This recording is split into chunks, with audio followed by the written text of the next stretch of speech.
Hello, everyone. Nope, shut up. Welcome back to Shadow of the Erdtree. I'm playing my NG plus 5 build, which, I'm really, whilst I'm still liking the DLC, I'm enjoying it overall. There are a few things that I really feel like could be adjusted to make it, that much better. And it's not like minor things. It's not like major things that would, like, totally overhaul the game or the difficulty or whatever. I'm playing a new game plus 5. I understand everything has to hit like a sedan, a burning sedan with a fucking railgun mounted to the front of it and a ton of barbed wire strapped to the grates. That's fine. That's what I've understood. I played through most of NG plus 5. I am definitely ow.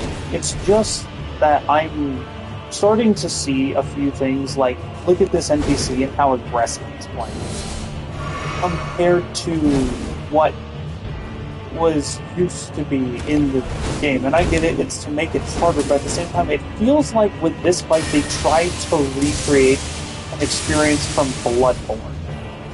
This feels really Bloodborne compared to Dark Souls or Elden. Ow. Also, by the way, I don't know what you did to fuck the iframes in this game, or what stat I have to suddenly start leveling to make my iframes work, but, thumbs off. This isn't PS2. I should... What the hell even happened? I'm also gonna say, From Software, we've had a couple complaints about some of the mechanics not being... We've mentioned that some of the mechanics aren't 100% perfect and definitely could use a little tweaking just to make them a bit more functional. Like, I mentioned dismounting Torrent before, and how it's kind of janky as shit, and it decides to work about 30% of the time when I'm actually trying to actively do it, and I have to click in like 100 times before it works. Or at least for controller, I don't play on PC. Also, stop. Dude. But do you see what I mean when I say he tries to play aggressively? The only thing that would make this worse is if he had fucking Rally. Oh wait. We can technically get Rally, but Melania's Virgin is really dog shit compared to Bloodborne. Yes, we can have Bloodborne Rally in this game, and it's really cool. But listen, I get that playing aggressively will add a bit to this character, and I see the appeal, but I swear this only works for the NPCs, because if you actually tried to play like that with this build, it wouldn't fucking work. Also, by the way, I don't know what the hell you did to the rolling mechanics when you released the DLC, or at least on the PS5 version, but everything feels 12 times more clunky and really, really hard to move. It feels really hard to move around, even with lighter armor, than before the DLC.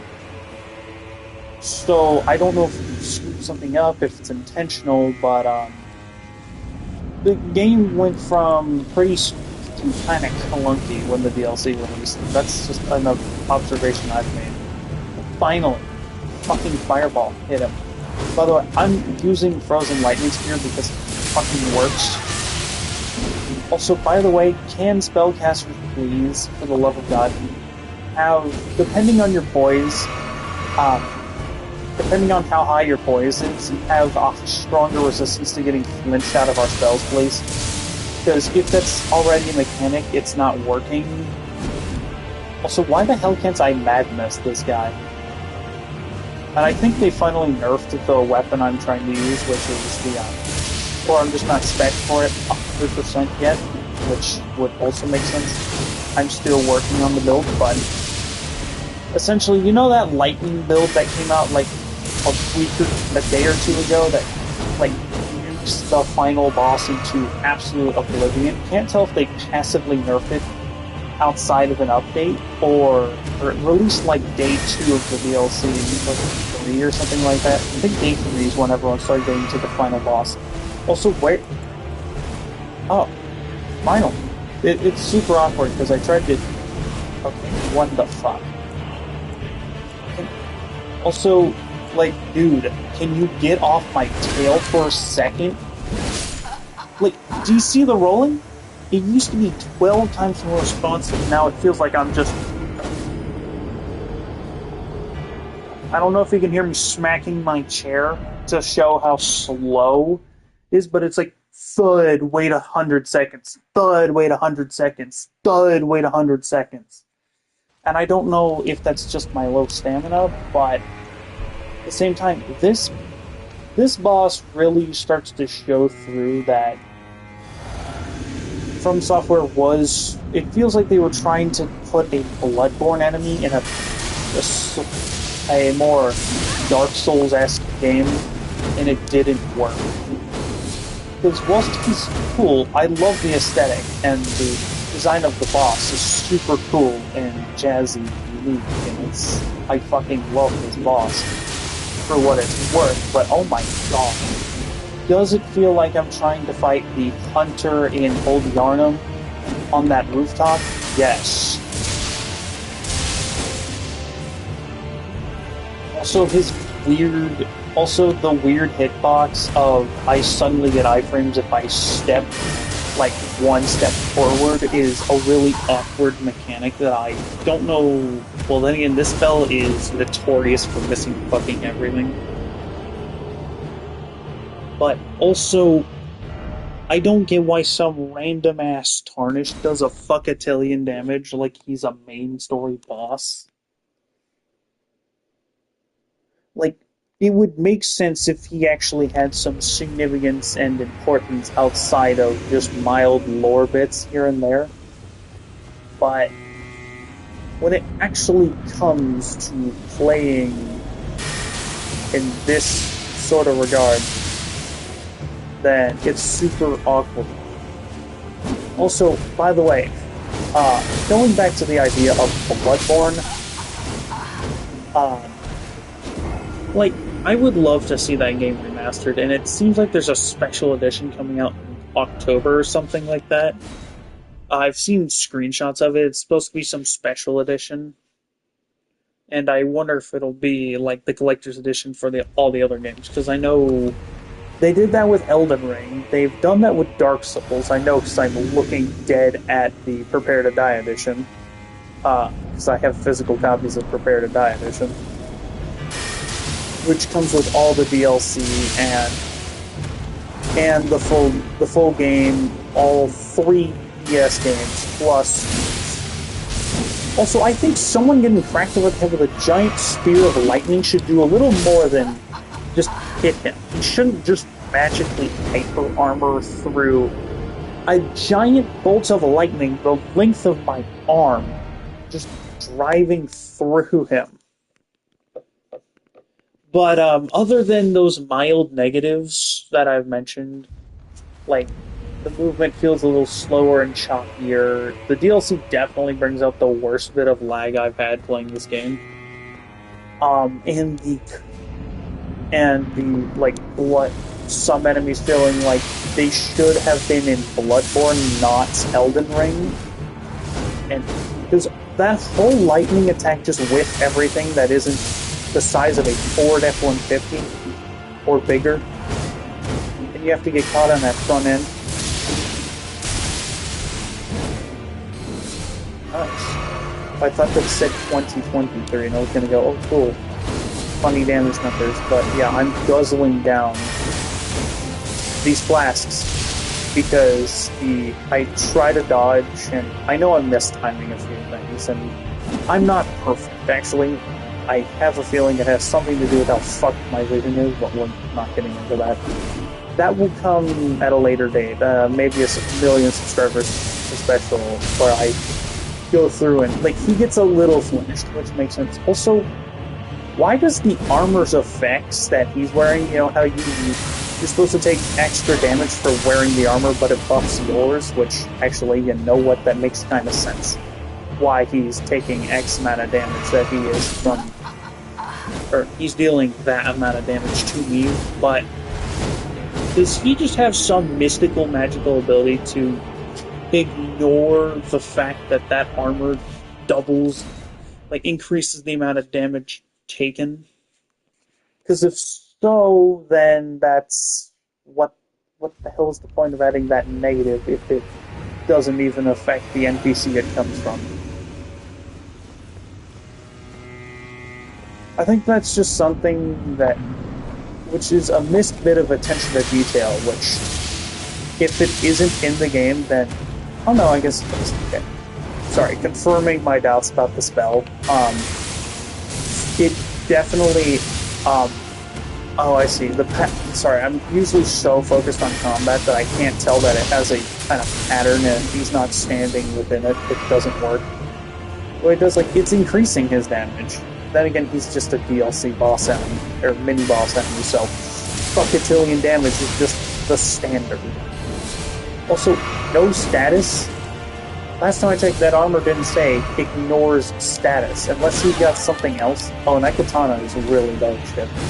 Kind of like the rest of them, it takes such a heavy and really specific build for the katana to feel good, and by any means. Like, I almost considered it until I realized that it was a fucking katana, and then I remembered my subsequent attempts as a samurai build. Trust me, it's not worth it. No frostbite? What is his resistance? Because it feels like he has, like... He's also a tarnished, by the way. From what I can tell, he's a tarnished. Or at least a human. Why? So you can't proc frostbite, madness, nothing. So this boss, it's still kind of stupid and feels incredibly imbalanced. Don't get me wrong, the Skadu buffs that and I'm only on a Erdtree buff of plus 8, 7, 6, 7, 8, around there. I can't fucking remember. Listen, I just do the funny upgrades. I forgot to drink my flask. How the hell did all of that whiff him? He stood directly in 6 separate bolts of light. I mean, it's not negatively affecting the fact that I didn't drink my physic. Oh, that would have missed by a millimeter anyway, but... Dude, can you back up? I'm not a... Like I said, feels like he's really trying to be that Bloodborne NPC rather than a Dark Souls NPC. Like, if I have to constantly run back to avoid him just so I have a little breathing room, like, dude, what the fuck? How did I survive? Also, one other thing that I really think they could have added to make spellcasting a bit better is the higher your poise is, the more of a resistance you have to getting flinched out of spells. I think that would have gone a long way into making spellcasting more enjoyable. But these are my opinions. Don't think I'm just shitting on the game, like, to shit on the game.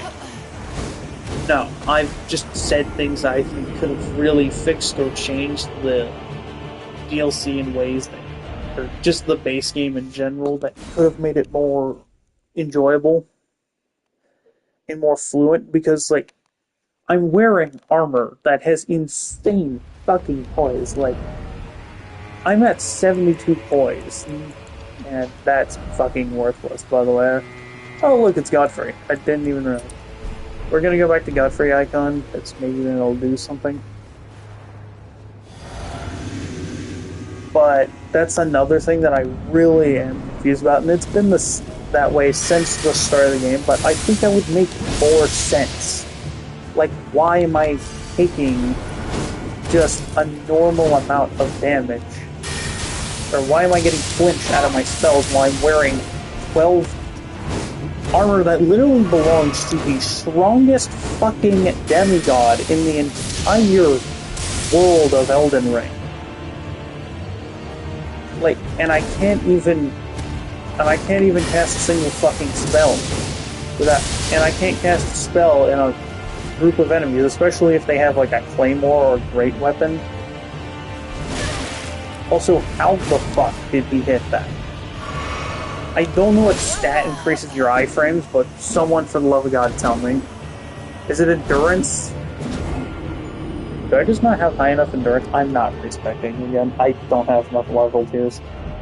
I have no level tiers.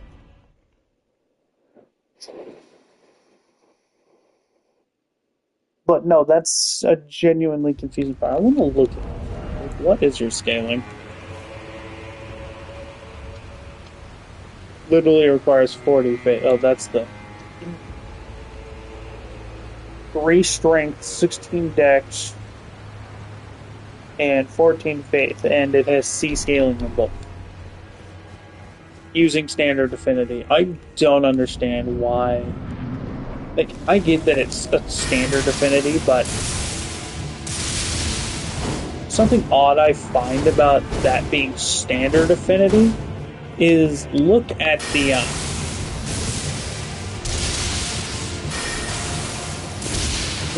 weapon art, which is literally a spark attack that conforms to the different flasks, right, and the different perfume bottles. So why can't I infuse it to be lightning so it scales better with the weapon? I think that would make a bit more sense, considering that standard scaling is better for like light, like daggers and shit, or dexterity builds, or dex build weapons. Like, can you get off my dick for 3 seconds? That's another problem. This feels sick. Breathing down my neck the whole fucking fight. So, being a spellcaster is such a fucking nightmare to play, and I guess if you're a spellcaster, this isn't like the boss you should be fighting. But some of us want to enjoy the game, and especially because his armor effect is insanely good. Is it incredibly light and have no fucking decent defense whatsoever? Yeah. Fortunately, that is true. Also, for the love of God, I'm casting a spell, to be honest. Okay, you know what? I'm gonna give that next one a pass and shut the fuck up a little. Because I am literally slamming down a giant lightning bolt. Also, by the way, holy shit, this guy is cool, don't get me wrong. There's nothing bad about him. He's stood in front, in direct line of a... Oh. Also, he can jump farther than the player character. If he's a tarnished, or even just a human in this world, which I think all humans are tarnished. I can't tell if all humans are tarnished or all... or whatever, but it's very weird. I can't tell if the armor's possessed, like it's DS3. You know which boss I'm talking about.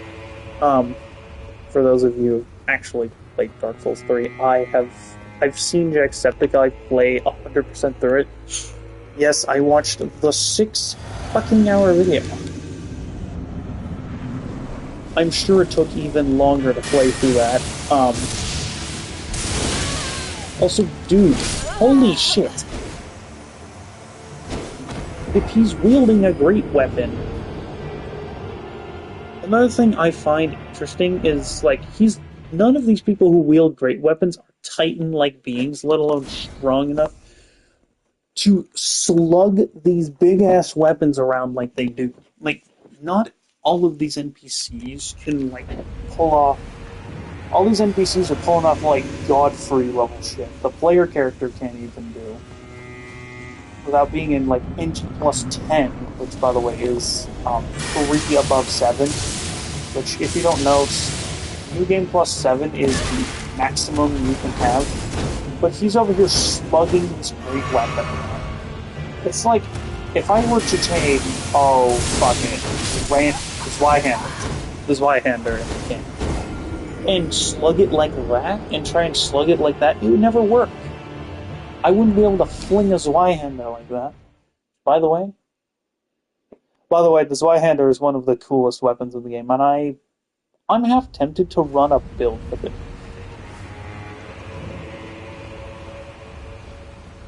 Yeah, now, and I'm sure if you're watching this, you read the title, and I'm gonna say it, it's good. The DLC is still good. It's fun, it's enjoyable, and it does, with that minor... minor balancing tweak that really the whole community shouldn't be throwing a piss fit over, because if it was any other community, we wouldn't be bitching. We wouldn't have people bitching over balancing tweaks. Hell, if we thought something was imbalanced. If another community, say, we'll go, fuck, Terraria, said something felt a little imbalanced just because it didn't really work the way it intended, or something just felt like it did too much for a basic attack, or just an attack in general. Like, it won't work. Like, and it was just for a PvE enemy, it wouldn't be crazy, mainly because there is no PvP in that game. And I think if FromSoft makes another game, they need to start scrapping PvP entirely, because these games don't fucking fit that. And it ruins really good builds or items because they try and conform around this PvP system that's already bullshit and dysfunctional. Like, incredibly bullshit PvP system that's incredibly dysfunctional. That even people have said that that PvP kinda sucks. I've heard it more than once, is that PvP isn't very good. The invasion system, yeah, it helps add a connected part of the universe. It helps throw in lore to tie in certain pieces and parts, and sometimes even whole-ass characters like Solaire from Dark Souls, but at the same time, some of it just feels incredibly stupid, and then you have to go in and take all these really good weapons. You spend forever balancing, crafting, and then like 3 people start bitching about a weapon being too overpowered in PvP, something that not even a good chunk, and that a small chunk percentage compared to the people who just want to enjoy the fucking game for the story, and not just... How many times can I bullshit 6 players in PvP? Because that's not your whole community, and more people would rather listen to the story the game's telling, rather than have to listen to the PvP dickheads online, who are the online players online, because, you know, on places like Reddit or something. Because it's because of those people we have, like, the, oh, don't use spirit summons or you're a little bitch type of people. And I think FromSoft needs to stop listening to the PvPers, because they're not what builds this game. This game is a PvE game. It feels more built. And I've played a little online. I've done a little. I haven't gotten to a fight per se, but I've heard enough and I've watched enough to prove that this game really isn't a PvP game. It's not like FromSoft. If FromSoft were to make something like Call of Duty, but better, you know, it's FromSoft. They would actually try and not fuck it up to the, well, 100%. I'm sure they'd screw something minor up that they'd correct, but, you know, like, minor fuck-ups here and there aren't bad by any means. No. Like, sure, was the mild imbalanced combat... sorry, my mouth is getting really dry, so I'm gonna start stuttering over a few words till I go get a drink of water, so... Sorry about that. I'm trying to make a point here, and then my mouth gets all dry, and I start stuttering like a motherfucker. And I do apologize, that wasn't intentional to go but, you know, this game just feels so not PvP. And I've played enough of it, and I've used enough of the fighting mechanics to proudly say that, yeah, Elden Ring is not a PvP game. Actually, none of your games, especially, well, PS1 is, you know, it's whatever. And I get PvP is a bit of a learning curve, but I don't get why you focus so heavily on a mode that only assholes come out, that can only spurt out assholes compared to, like, PvE. We enjoy it, we're PvE players. We just try to enjoy the game, enjoy the story. You're telling a story. But, and then there's all these weapons that are, like, wielded by powerful warriors are built to be these insanely powerful damage cannons that built intentionally to make cool and strong, these cool, strong weapons that you spent fucking forever making on release. Then it's like 4 or 5 people bitching that they're too overpowered in PvP, and you have to fucking turbo them. I'm not gonna use Blasphemous Blade as an example because that was just overpowered in any game mode. Being able to heal yourself and do a fuck-a-tillion damage, and I'm pretty damn sure they saw my melee damage. Because that's one of the... It's a YouTube short. Of course they fucking saw it. Who the hell doesn't see YouTube shorts? I doom scroll, I admit. I prefer Instagram Reels because the content there, you go up to 2 minutes per reel instead, and that shit's more interesting than the unfiltered YouTube brain rot that unfortunately has to plague this horrible platform. Or, I'm not gonna say it's horrible, but under-maintained platform. Let's call it that. So, but at the same time, like Blasphemous Blade, yeah, I think I even mentioned that it needs. I think I even said in that video, I will admit this is cool and it's good and all, but it definitely needed a nerf, and I will agree with the nerf of the Blasphemous Blade. As much as it made the build fun, and I think the first time I heard about it and commented on it, I'm like, hey, by the way, this really doesn't feel good. But I will admit, when playing with it and playing against certain bosses where I bullshitted one of the most annoying bosses in this DLC, which is the Skadu Avatar. I'm gonna fuck this up and die, but that is fine. I have a better build now, and a better spell set for something like this. Like, the Lightning Wave is cool, but it's not like I'm gonna go in for an Endurable Frenzy. What the hell? I started to push. I think I just fucked that. I'm gonna admit I fucked that one. I was a little slow to the dodge, but at the same time, that's my fucking fault, bro. You do your healing thing, yes. Oh, fuck. I was wondering why I wasn't trying to cast a giant wave of fire, then I realized. FP. Another thing, passive regeneration on certain stats like FP, or just FP, sorry, because passive regeneration without a talisman would make it a bit more fluid. Nothing like crazy, you can still have the potions, like Terraria does that, but it's in a passive way where it regenerates every little bit, and maybe increasing your mind stat could not only raise your FP bar, but raise the regenerative rate slightly at certain points. Like, you have, like, at 10% it raises it by, like, a tick. At 20% it's by 2 ticks, or something like that. But something to make FP not so reliant on a flats. I think that could be an interesting mechanic, but you do you. I'm not going to tell you what you should and shouldn't do. I'm throwing suggestions out. Also, guys, wanted to talk about something because George R. R. Martin's been teasing stuff, and I'm quite excited to mention this. But George R. R. Martin passively tweeted and hinted at there possibly being either a TV show or a movie based on Elden Ring. If it's a TV show, it's going to...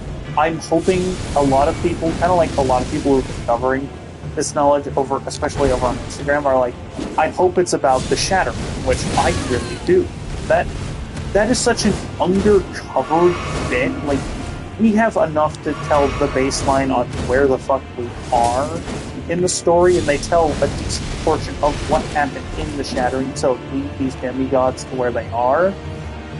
But I would love to see the actual events, and yeah, I would love to see everywhere from here in Shadow of the Erdtree how Marika got her start, from the start of Queen Marika and how she became the god of the opposing god of this world. Sorry, I shouldn't call her the god, because Radagon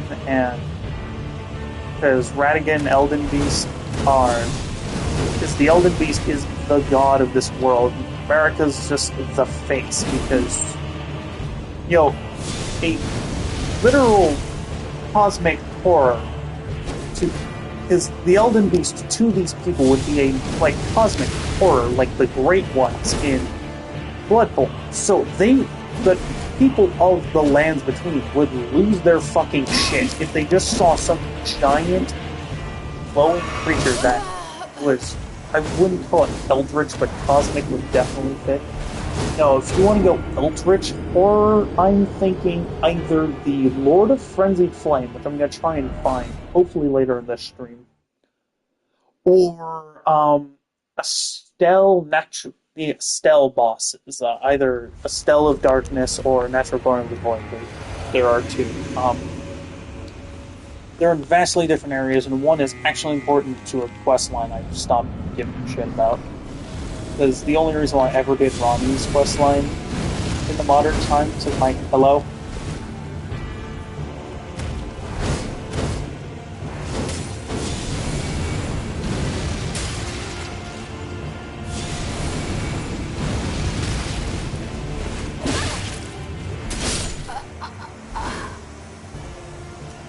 Alright, chat, I will be back in 30 seconds. Give me some.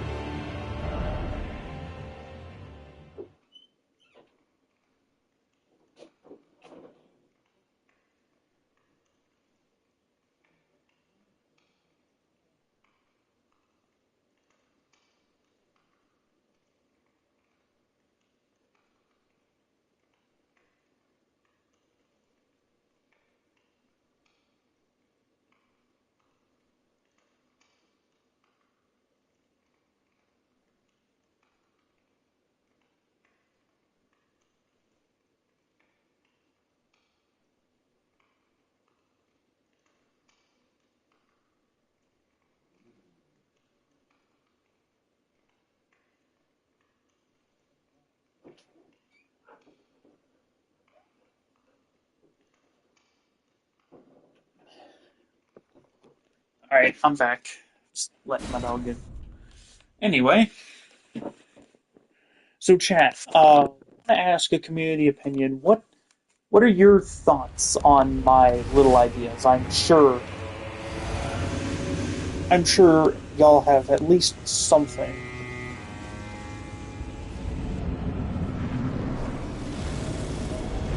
I want to hear your take. What could be revamped? What could make it feel more Soulsborne-ish?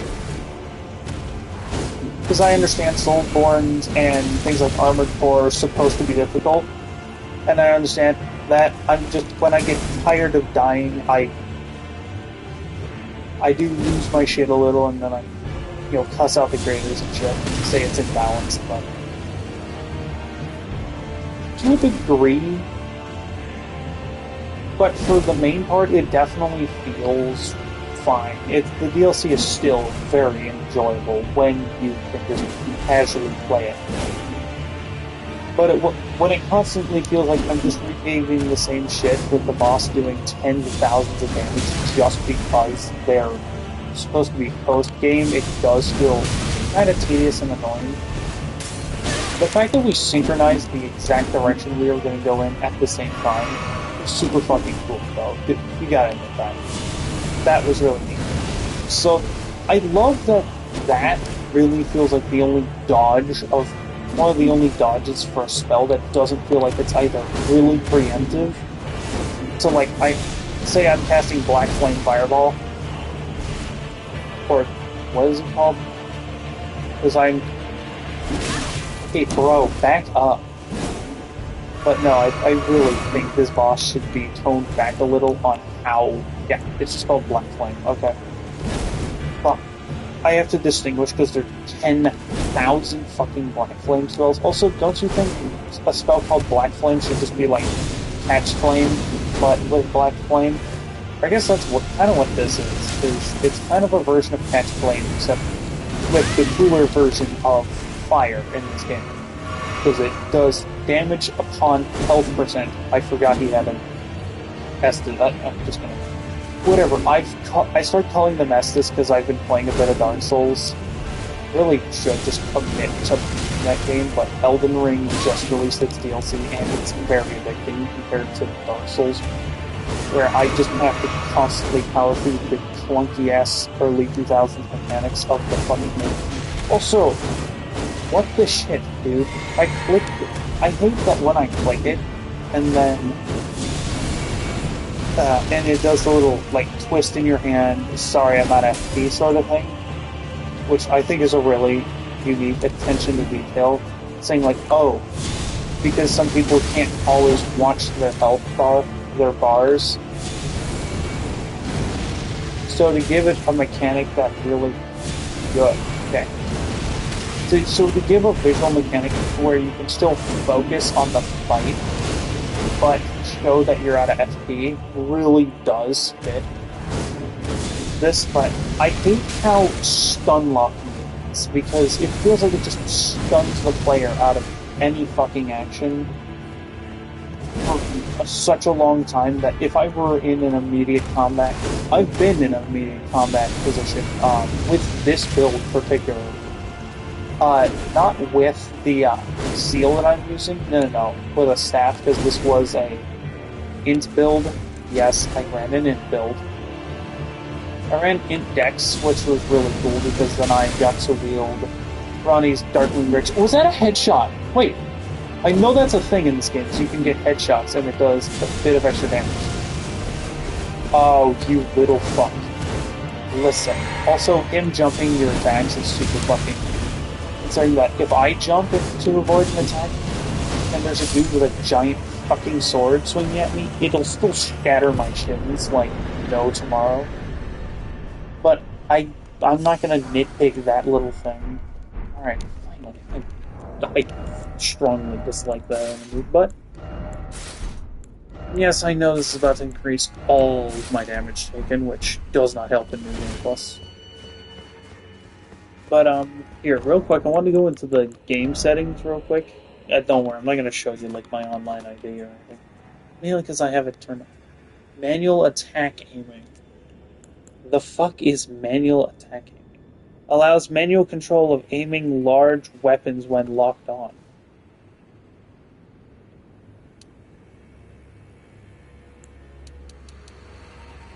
We're going to crank that down. Motion sensor, folks. Functions. Prioritize quality, prioritize frame rate.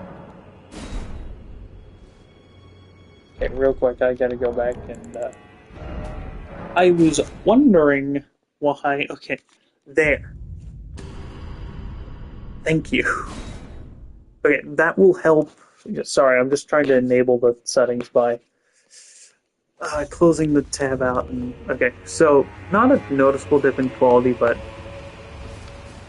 like, video quality, I don't really care. It's Elden Ring. It looks beautiful either way. Especially with the settings I have set up on my TV, but... Oh, that feels so much better to turn. Oh, nice. And I guess since I was wearing Radahn's armor, it definitely felt a bit more clunky to roll, but on the other hand... Is there a, Hold on, let's see if there's a side of grass in here. So that way, if I need a quick way down to this specific area, that just feels like such a missed opportunity. Then there's the other guy who has the, like, high shrapnel resistant anti-tank armor. In the other mausoleum that I currently know about. So, yeah. How much have I fucked Alexander's Bless? Because I do want to go get... Oh. I forgot to go... Is it up this river? Oh, I haven't made it down to that... No, because that's... Because you go down here... That leads you into this area, which takes you to the Abyss. How the fuck... I forget how the fuck you get in here. It's like you go through... Is it... It's not this area. No, because... Yeah, and then I went to there, the invader's still there, because I just ran off with the statue fragments. I personally just prefer not to deal with annoying ass invaders. I can't remember how in the sweet hell you get down there. Then I did fight the boss at the Church of the Bud. That's one of my personal favorites of the DLC. So, here. So, what I might do is, because I can't remember where every minor thing is at, mainly because I don't use it. I forget, does the invader at the Burning Church give you the lightning or the holy scarab talisman? Because that's the one I need for this build. To make this thing work. Yep, I'm using it. I'm using that weapon. ADC fragment? Cool. If you don't know why I'm referring to it as this weapon, or that weapon, this, if you haven't seen it already, was used in a build that literally ultra nuked. Oh, that's how you get it. I just passively picked that shit up, so. It was used to two-shot the final boss. And I've seen the clip, and that's one of the reasons why I wanted to pick it up, because assuming they didn't nerf it into the ground and make it unfun to use anymore, which I'm hoping they didn't. I mean, it's their game, I'm not gonna bitch if they did nerf it. But don't turbo nerf. When I see a weapon that gets, like, turbo nerfed, even though it was still fairly decent, but, you know, wasn't incredibly overpowered, I just have to let out a sigh of disappointment, because I really didn't need to watch as they turbo nerfed a insanely good and really fun weapon just because there's one build that ruined it. Which, Blasphemous Blade, like I said, and I want to go back to that because I completely got off track, but Blasphemous Blade felt fine. Rivers of Blood.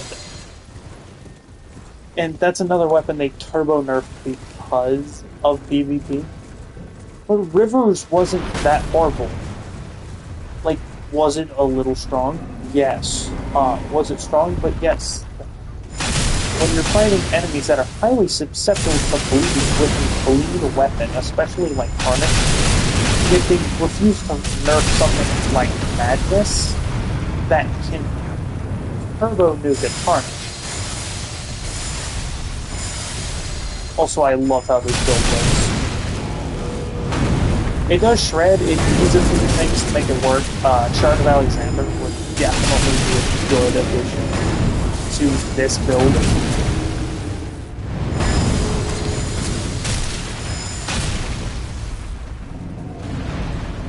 Oh, well, fuck me, I guess. Yeah, I'm not taking on two golems at once, not without any crystal daggers. I'm sure I have some stored somewhere. Come on, die for me, please. Sorry, they give you extra runes. If their eyes glow gold, for anyone who doesn't know, that means they're gonna drop extra runes if you kill them. It's strong if you kill them. Some like to run like little bitches and won't let you kill them, but especially these guys, the guys with the pots on their head. If they, by the way, I'm scanning these runes since there's more shadow people. Also, can I get some lore on these? I'm waiting for Vati to like dissect all of the DLCs and lore, but I'm guessing he's either compiling that video currently or lore hunting. Either way, still really hyped to see what he ends up putting out for Shadow of the Erdtree. As he is my current favorite, and actually he's just my favorite Elden Ring YouTuber. He's not my favorite YouTuber of all time, no. But he is most definitely my favorite Elden Ring based YouTuber because he at least keeps it to that. Oh wait, yeah, let me be more specific about those guys who are carrying pots. Only the ones that have a sparkle effect around the drop stuff. I forgot about that. So, like everyone else, I'm still learning all the 100% details of the DLC, except for the people who have absolutely nothing to do but beat the final boss 70 times on one live stream. Yes, this is an actual thing. I've never seen it because it was from one random message that I didn't give a shit about. Or, no, Instagram, yeah, YouTuber, Twitch streamer, whatever the fuck. I don't know. Not my type of content, therefore I'm not gonna watch it. But it's another person who, like, I'm taking my time with the DLC. That's something I really wish I did more of with the base game. Actually, because then I could have discovered cooler weapons, nicer builds than just super weapons, which, by the way, if you're looking to make a build for your first one in Elden Ring, somber weapons are a good starting. Don't get locked 3 playthroughs for 3 full-ass playthroughs where all you use are somber weapons. It's just going to make the game feel super repetitive and boring after a few attempts like that. But, sorry, I'm trying to figure out how the fuck I parkour in there. What you do is you get on torrent, you go around the back end like a normal fucking human being. Kill those guys. Oh, yes! I'm so glad I did that. Look, see? When you look for random items, you'll find cooler shit. Do I use tutorials? Yes. But that's just because some things I need a better foundation on. Bye, bitch. Anyway. Look, I'm not fighting him. I'm gonna be forced to fight him. Fuck. What the hell? I think these guys are like the fucking Crucible Knights. Or either banished or... How the hell did he hit? I didn't see any magic coming off the end of that. Oh my god. I love when Elden does shit like that. Because it really shows that this is, whilst a really good DLC, still has a few bugs that make it funny and enjoyable to deal with. Kind of like, haha, big funny, big guy had a visual glitch, had a glitch with his programming. Oh, 2-ended still bullshit. Wait, you think I could boost these because I stance these weapons? So the way this weapon works is, oh, I didn't get Rolana's thing. Doesn't feel like fighting off every enemy that was dungeon to do it. Ow. I keep forgetting. I'm like, why are these guys doing so much damage to those basic enemies? And I'm like, oh yeah.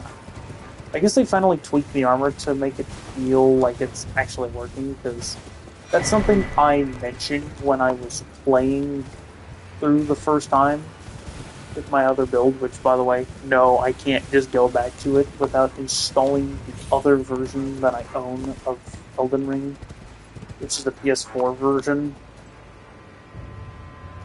I forget where the hell you go. Back up and around. Yeah.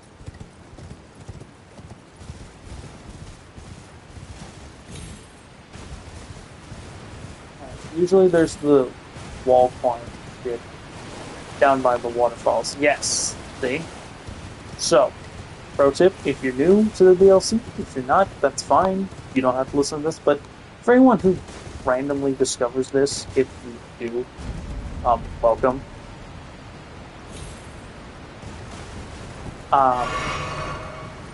Two, if you're trying to progress this area and you can't figure out where to go, look for waterfalls. That's usually where they place these things, and I think that's actually really good, because without having kind of a guide point to where these things are, it really does make it a pain in the ass to get to.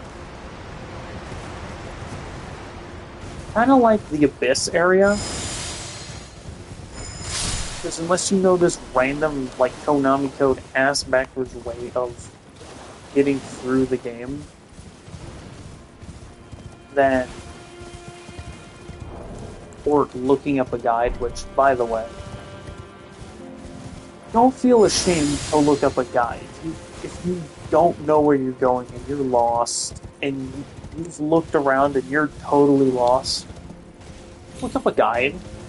Like, I've seen some of the oldest Elden Ring players. Like Dark Souls and Elden Ring players, like Jacksepticeye and whatnot. Like, look up video guides. Because, well, say that they can look up guides too. And I've done it live, on stream. The thing is, I try, and I usually do this just fine, but I quote and reference and say, hey, so-and-so made this guide video, go check them out. And usually it's pretty consistent of being the same fucking people every time.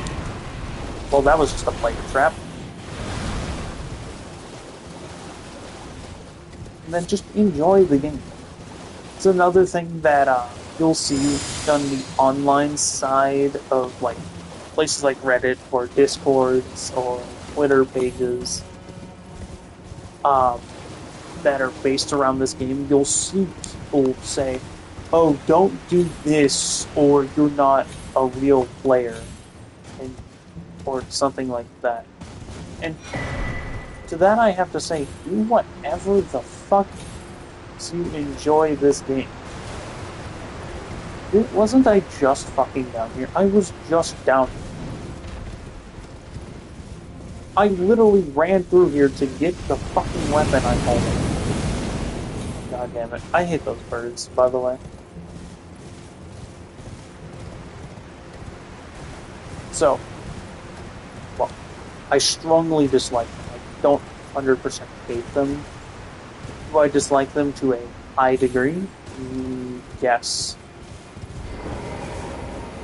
I could have saved a shit ton of time if I had remembered. I had already found my way down here. 8. Oh, I'm at Skaggy 8. I thought I was. Like I said, the last time I remember actually visually watching myself upgrade my character was when I was at Skaggy 6. So, understandably, I forgot I was at actual Skaggy 8. And, oh, that's a secret. Hold on. Chat. So, I saw a video on this. Just use Rocksling, but Rocksling cannot fucking hit anything. Usually... Okay, so the video I saw just said use a bow, but I'm sure I can...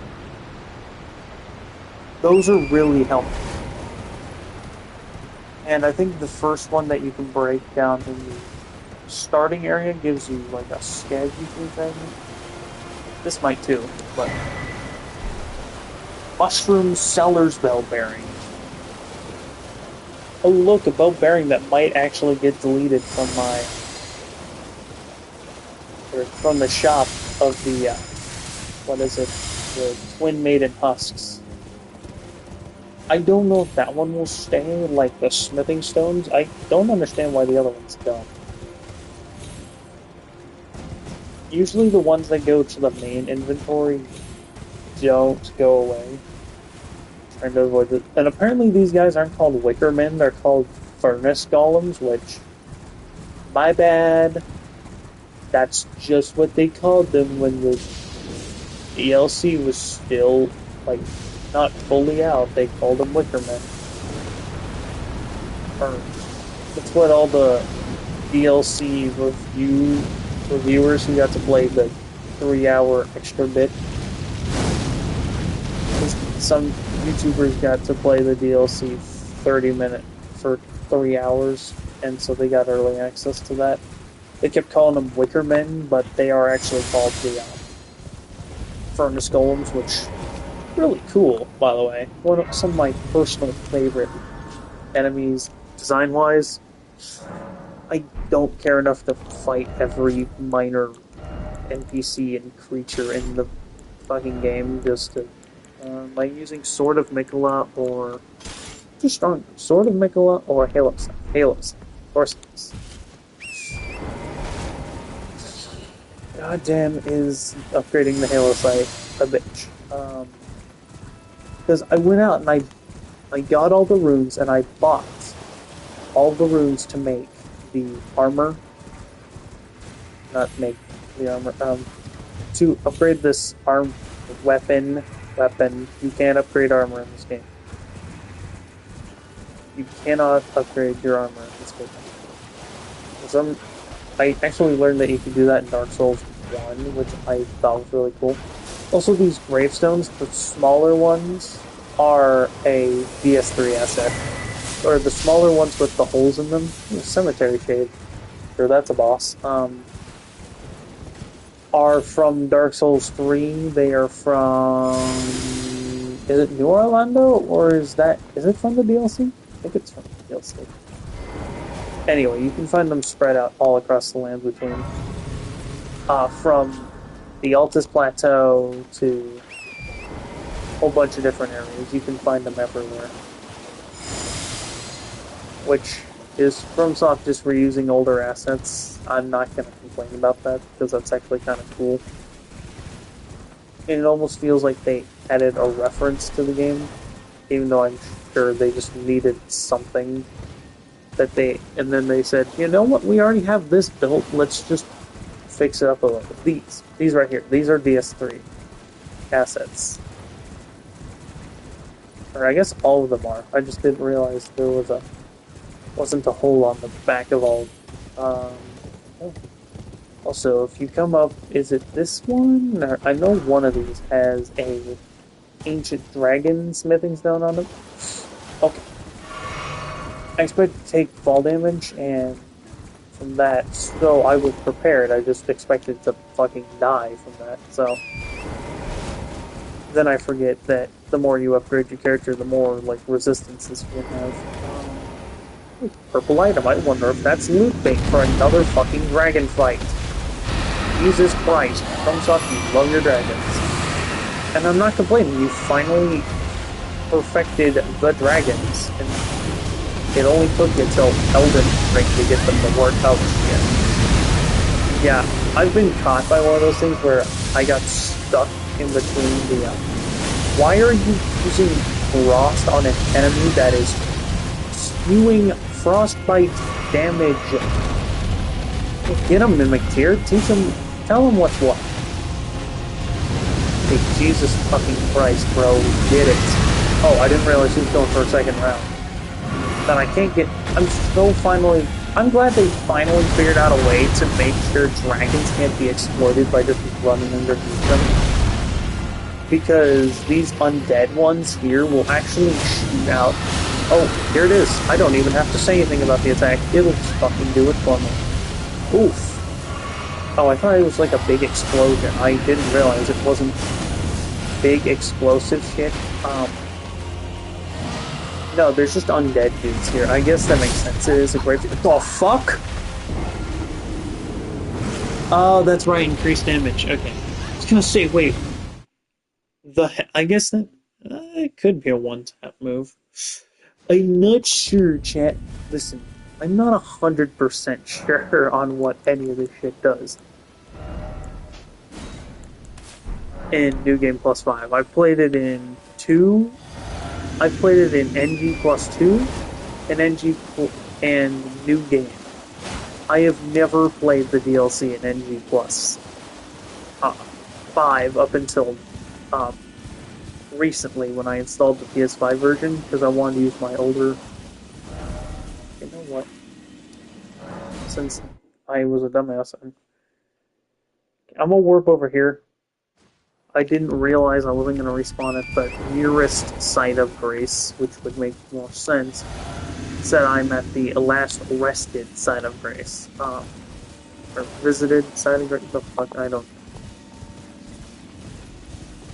know. Giant dragon. Oh look guys, giant dragon. Average experience for an Elden Ring player. Just, oh look, a giant fucking dragon in the middle of an open field. Yep, sounds like an average Tuesday for a lot of us. You're doing piss and all to this guy. And oh wait, you gotta hit him in the face. Yeah, pro tip, hit the dragon in the head. See, hit him in the head. Mimic Tier, you're gonna get your ass killed in a second here. guess that is the official way to... It's here for the level fuck do something. I hate how useless the summons now feel. Okay, I don't know if that's gonna hit me. So I'm going back. No, we good, chat.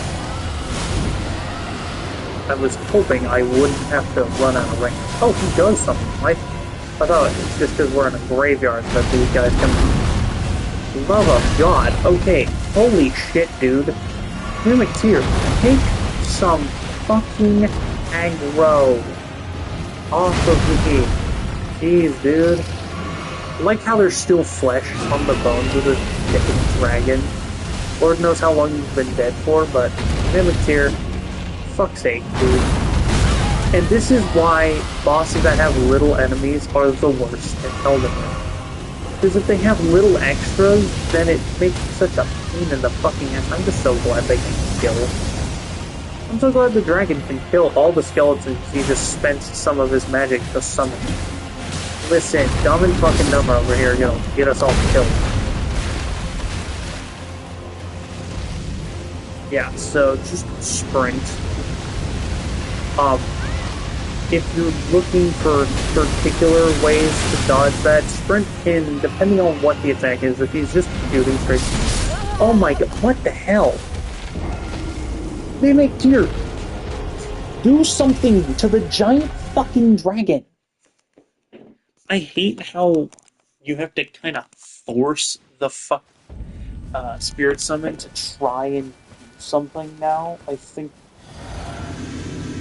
I hate how forceful you have to be and aggressive to get, and like how you have to force the Mimic Tier into combat now.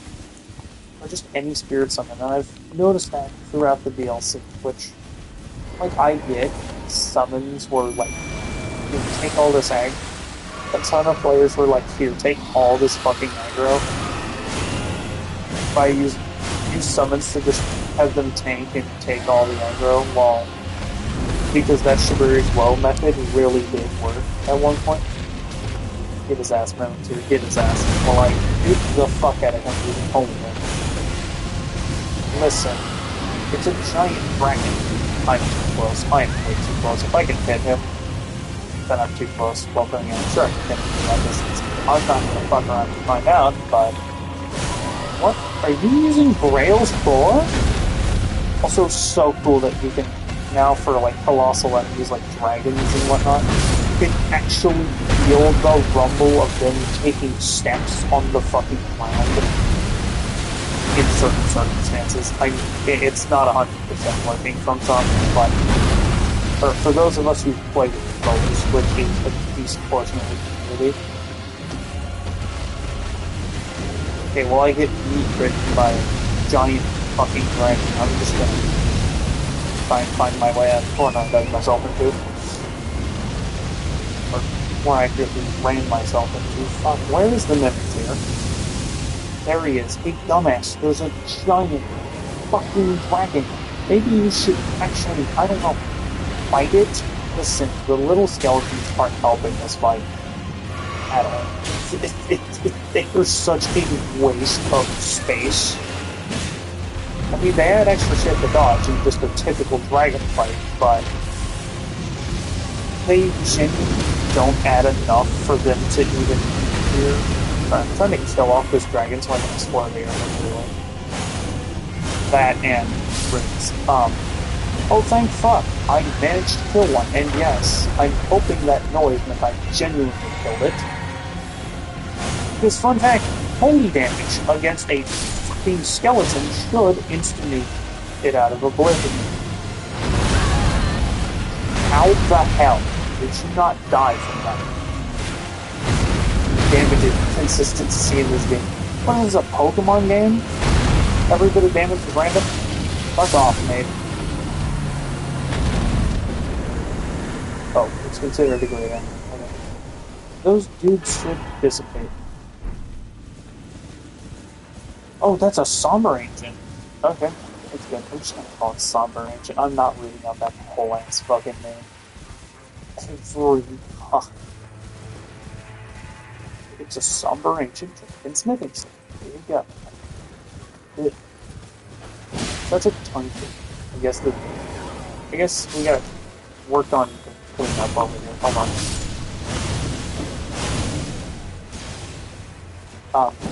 No. For some fucking reason, holy damage doesn't turbo nerf these guys into oblivion like it's supposed to. Did they change that rule or something? Because the way holy damage is supposed to work, since they're undead creatures, it technically should kill them outright without having you have to pull off the second hit, sort of thing. That's the whole point of using holy damage against undead enemies in this game. And for some fucking reason, it's not working as intended. Sorry, I was just trying to clear the brain.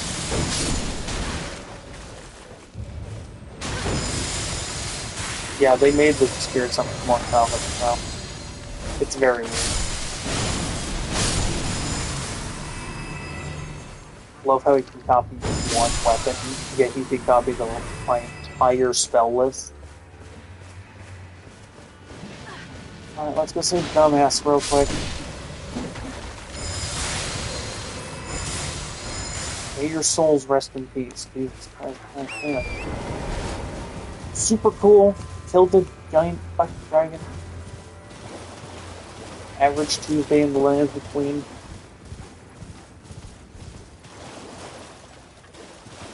And I'm just stuck in the Hollywood corner. Hold on. There was a purple item, and that's why I came back over here. I saw it, and I should have picked it up during the fight. Oh, let's go. I thought I was gonna miss time, but...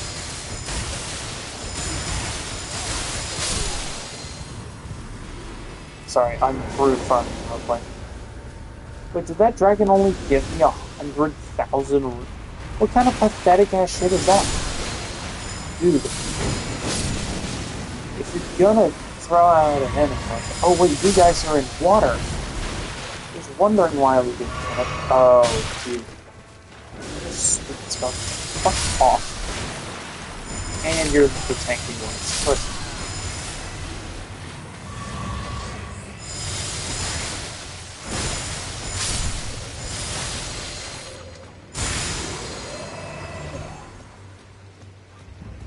I know there's a talisman that boosts perfume bottles in this game, and I wonder, are these boosted by the perfumer talisman?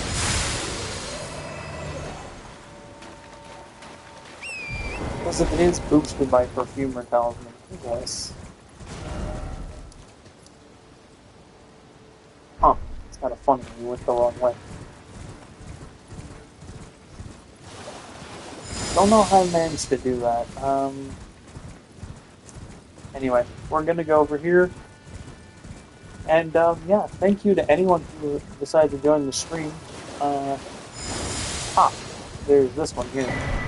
Rune art. Yeah. Wow, a rune art, bro. That's so...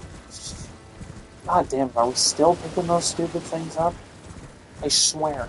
By the time I make it to literally any time I remotely consider using them, I'm picking them out of my fucking cereal.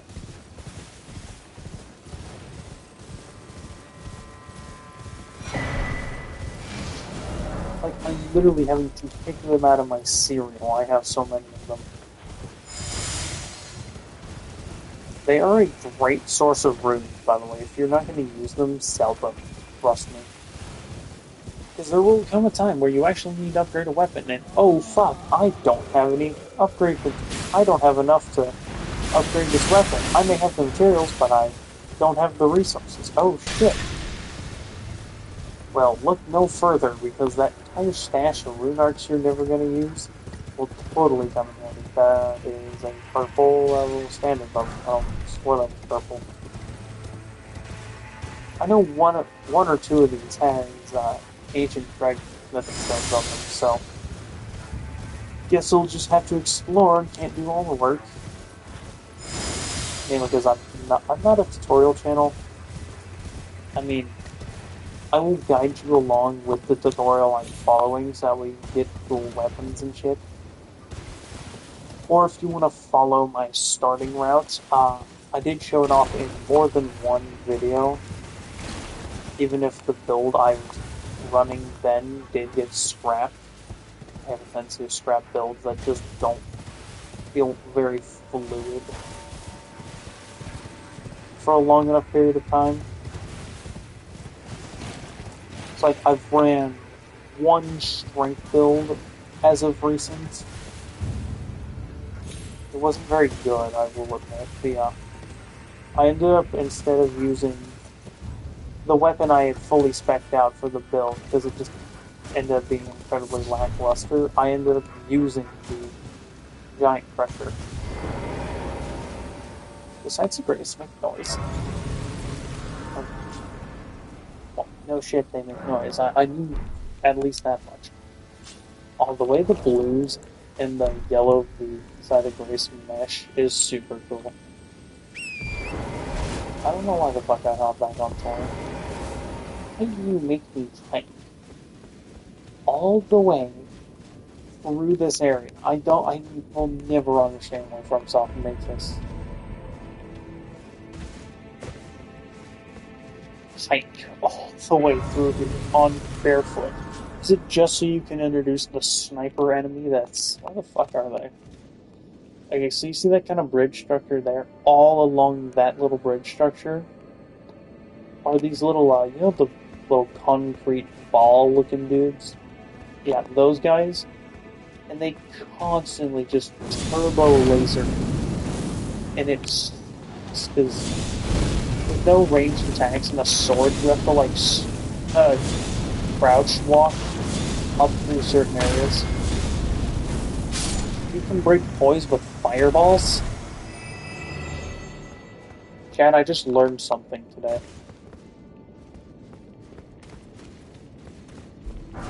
I just learned you can poise break an enemy with fireball.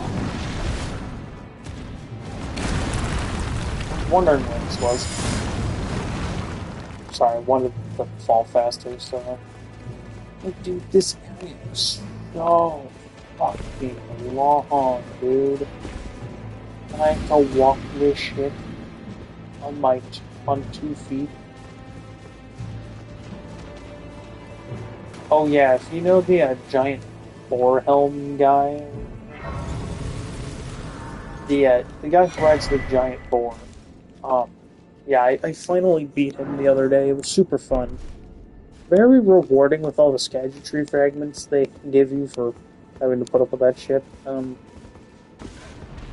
Because the fight, whilst being kind of cool, is very tedious.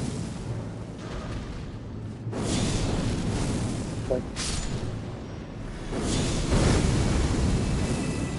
that's fireball.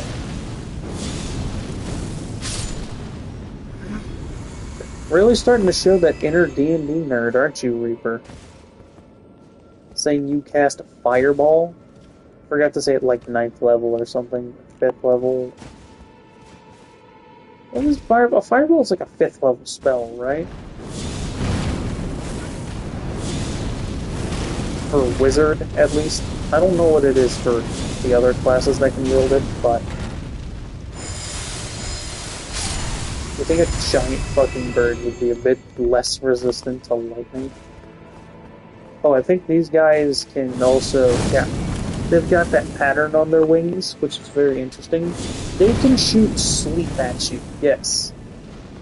By the way, I finally figured out how to do St. Trina's questline, and I'm very happy about it, because it's one of the coolest ones. And it reveals so much lore surrounding Mikola. Wait, there's a unique drop attack? Okay, so this is one of the standard ones, right? You know, these guys, all they do is, like, they hit you by spinning. It's the one up at the top I'm very nervous about, and I'm hoping I didn't just alert it with my presence. Watch. Yep. Oh, you thought the Albinoric snipers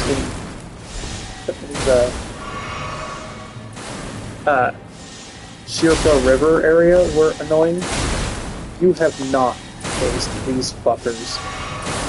Though I will mention standing up against them does kind of trivialize their entire shit. To some degree. Don't act like I'm some 100% pro at this. I had to bullshit these guys the first time I did it. I hate how lacking the sniper spells are for faith users.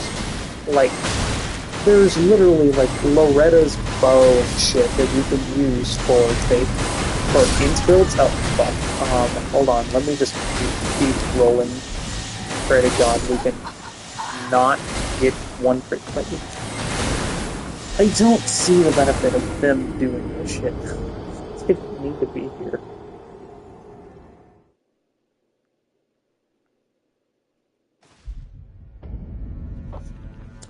Well, I hate those guys. And you can see why.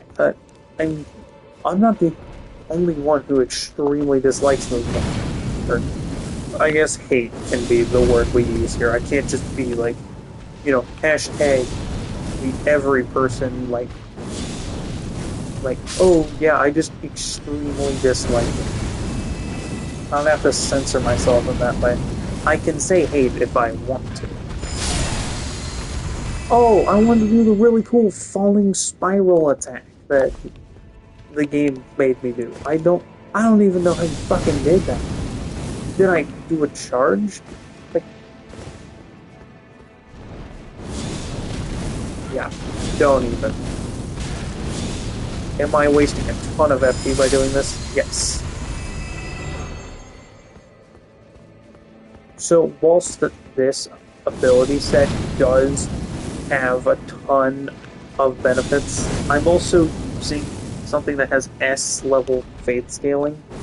Or that's the seal I'm using, is the Golden Order seal, if you couldn't tell. And it's because of the S scaling in faith that it has. On top of the fact that I literally stacked it with a build that has 99 fucking faith. Yeah, I really went all out for this build, and I'm glad I did. How the fuck did you catch me like that? Dude! Why is the little fucker always the one that has to come and bother me? That's something I'll never understand, is why is it that the stupid, insignificant peons just suddenly have to 10 crit your ass? For existing?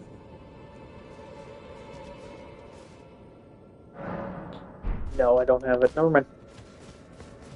Because I had discovered afterwards, but... So essentially what I'm doing, and the reason why I have the Halo Scythe equipped... actually I want to see what my weight is. Oh.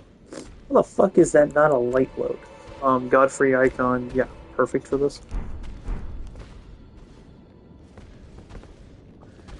I think these guys are weak to holy damage.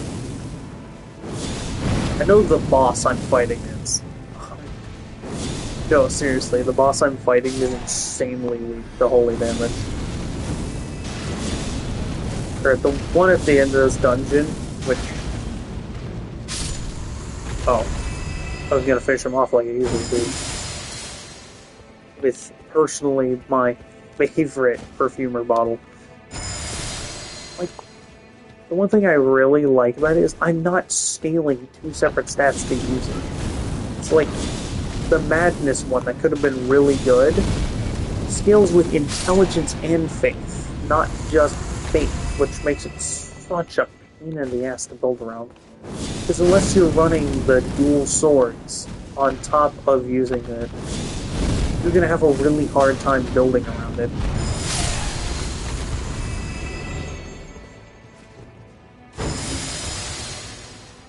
I will say this build perfectly aligns with the... Oh, forgot the Albanor Sniper remake is still here.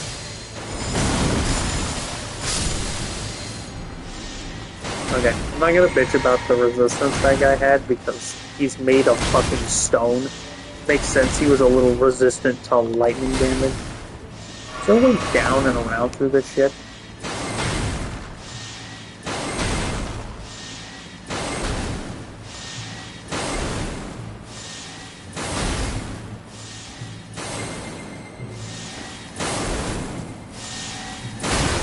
How the hell did you get that? I think the other thing you want to do is walk around them a little. Yes, I'm using aspects of the Crucible. The fuck you want?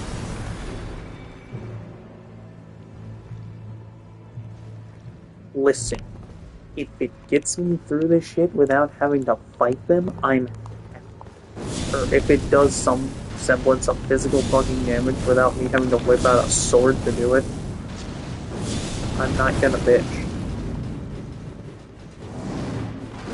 I'm trying to get rid of the human cannonball over there. Because the last thing I want to do is... I guess I can use the fucking terrain to my advantage. How the hell did I get caught in an explosion if I rolled? I'm so glad they finally gave these guys a fucking attack, because usually all I do is just beat the shit out of them for like 3 extra. My god, dude. Can you stop with the stupid spam bullshit? I don't have a bow and arrow. That's the other problem. Like, I don't have a crossbow or anything. Because when I fought these guys, I had a crossbow. Do I? Oh, do I have a crossbow? No. And for some reason, all the fate spells, except for one that causes madness build-up, which is why I don't use it, aren't even built like a Barrett 50 can. Whilst int builds literally have how many comet attacks plus? And I'm not specking in the or int one because there are no mimic tiers or crystal whatever the tier thingies that you use to respec. Larval tier. I have used all of those. Apparently, that's not horrible damage. To be fair, it also scales with dexterity, so to say it's not 100% perfect and set up.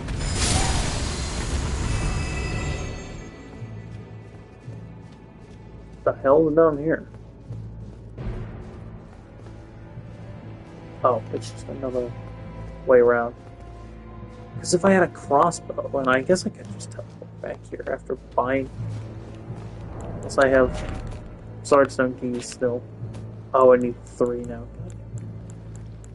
I have 2 swordstone keys.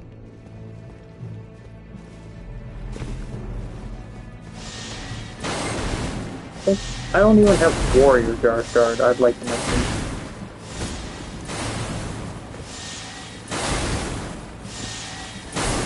I guess I was just super against killing the homies. Now I don't kill Alexander till the end of his quest line. Not because it gives me the hashtag better version, because he became my favorite character. Look, go away. I didn't need to get assaulted by a set of flying anal beads.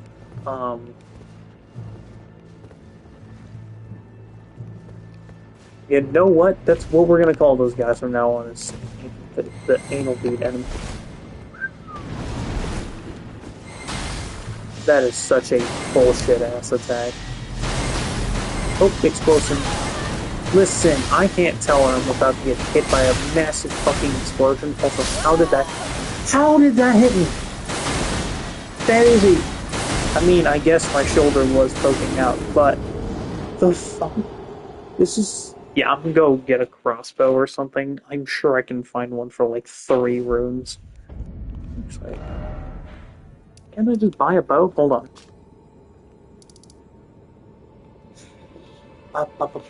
Where is the church? Oh, I haven't gone there yet. Fuck. Does Kale sell one? Which NPC sells a random bow? I need a bow or a crossbow. I mean, I know I can get a crossbow, but I'm not doing it.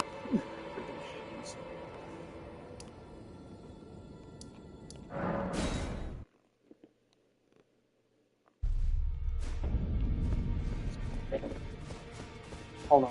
Yeah, I'm up to Malekith, if you're wondering. Let us offer.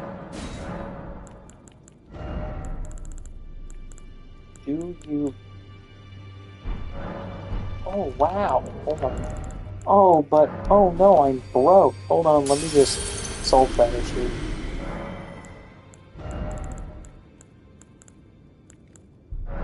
Do you sell arrows? You can buy the whetstone knife from him?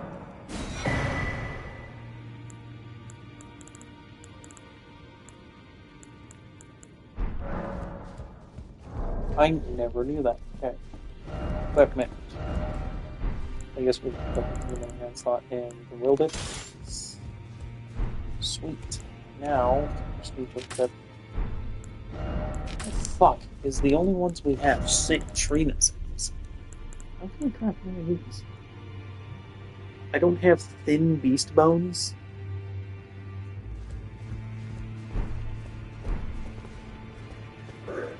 Is there just a random merchant can't wait, hold on, doesn't Kale sell some?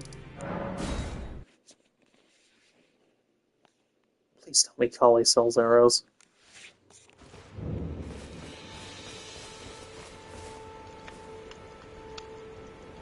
Oh, that's right, I killed Kale.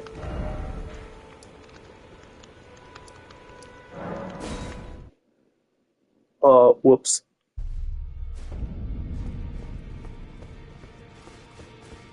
I usually don't kill him, so I forgot I do. Actually, I don't ever kill Kale, so. That's Brother Corin. No, I don't want. Ghosta. Go Great Arrows. Idia. Sucks as usual. Kale. Kale, you beautiful bastard.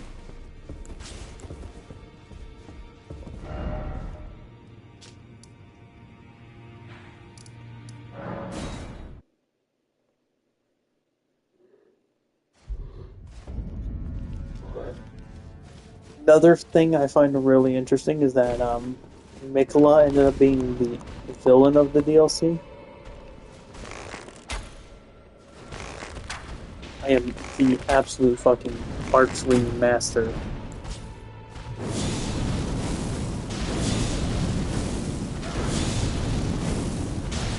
I guess we're going for a double kill. Well, would have killed both of them anyway. Let's say Blindfold should take care of him, right? I know they're not explosive great bolts, which would probably be more effective, but as long as I can snipe them from afar without having to deal with them. I mean, I did it with a... Oh, yeah, that's right, they scale off of dexterity. I remember how it was tough. Hold on. Using a crossbow with a build that had really high dexterity.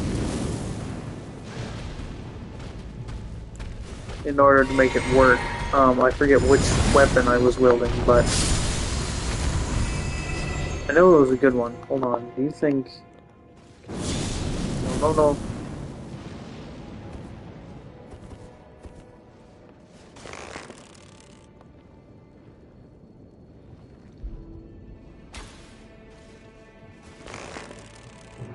11 fucking damage.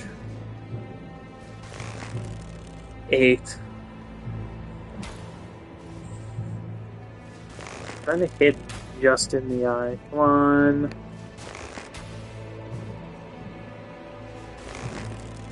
Listen, I don't have time to do 8 for chip damage. Oh, yeah, I forgot. I was using an upgraded crossbow.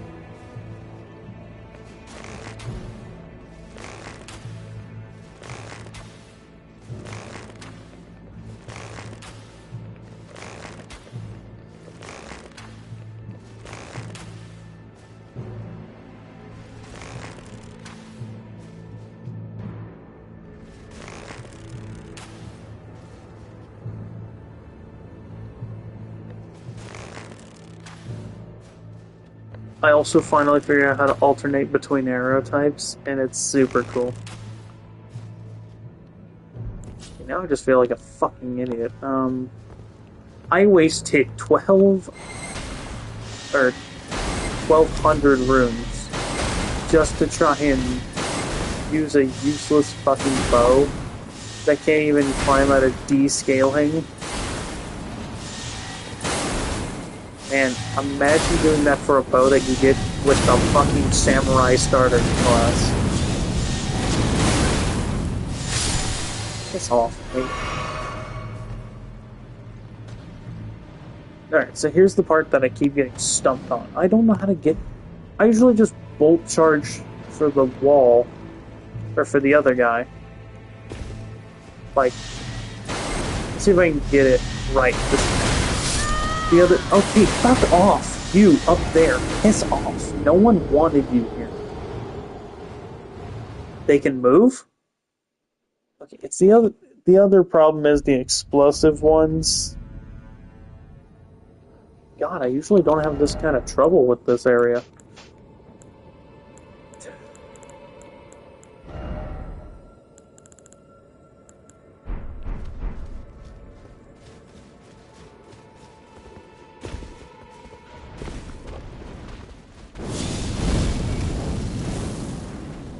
I've been thinking back on that dragon and how he only dropped 100,000 runes.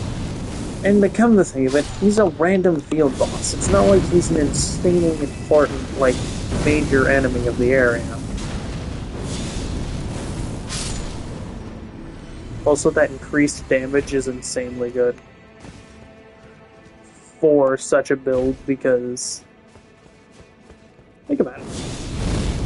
Damage is one of your #1 priorities that you have to do in this game, right?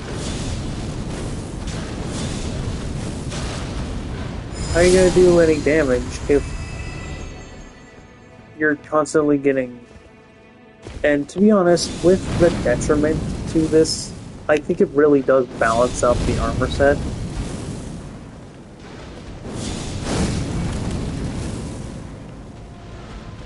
Like, it's giving you X amount of bonus damage scaling at the cost of you taking damage, which, on the one hand, super cool, but also it gets really annoying and repetitive when the only thing any like buffing item can do in this game is just also have a mad detriment to it that makes it super unworth picking up. I think for this, I'm gonna... Oh, fuck, I blinked and my fucking eye just decided to tear up for no fucking reason. Okay, the explosive dudes. Those are the guys I'm going to. Click here. Aim down sights. Yes, I just said aim down sights. So that will cause them to have their explosive reaction without me having to walk next to them, which helps.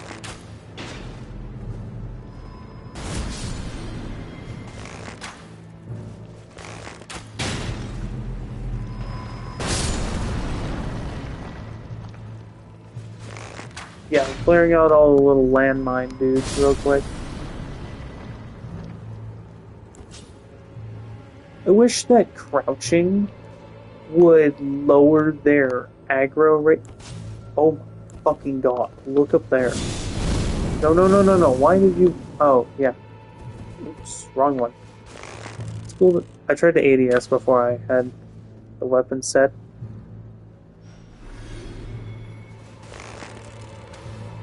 Jesus Christ, fuck soft. Jeez, bro. Oh!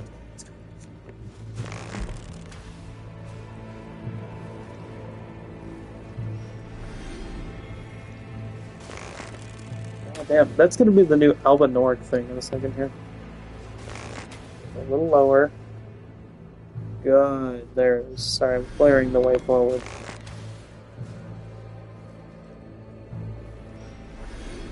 Usually, what you can do is, if they're all clustered together like that, is you can hit them. Long shot!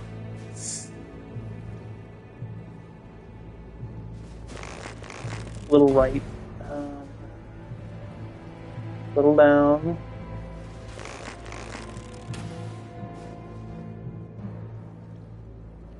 You fucking sniper. Listen, I'm not some magic sniper. I'm not very good at this. And there. Are they bouncing the enemy because they're so far away? Or are we just missing everything? I can just hear someone going, hit your shots, kid. Aim. Here.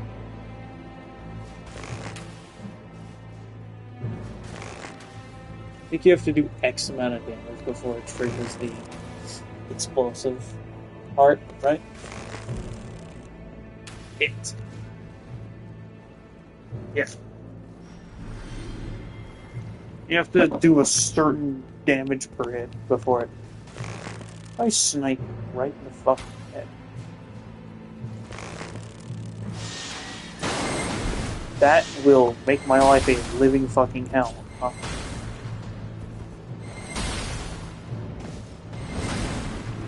I'm looking for ways out of this shit. I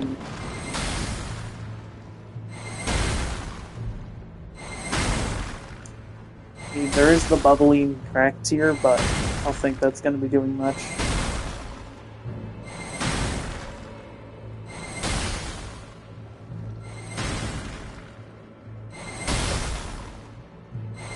Is he just going to constantly shoot at me now?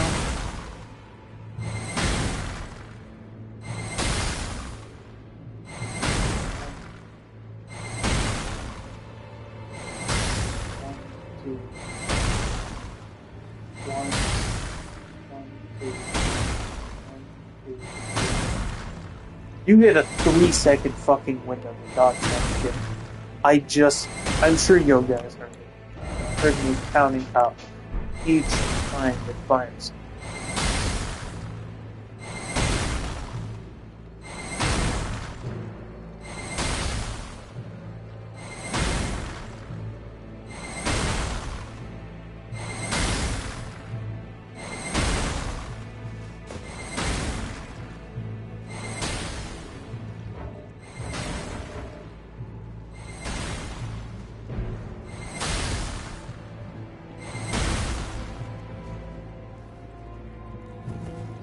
Got him to stop. That's perfect.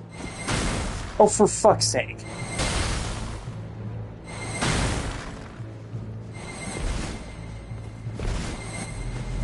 We forgot one. It's fine. We're out of the way. I mean, we forgot 2. That's fine.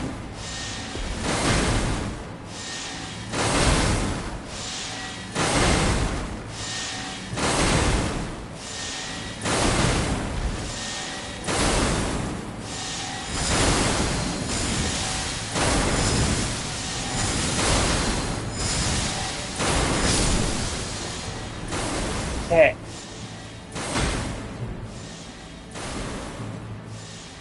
So this one should stop firing after I forgot you were here. Fireball. Fireball. Fireball. Lightning bolt. Lightning bolt. Magic missile.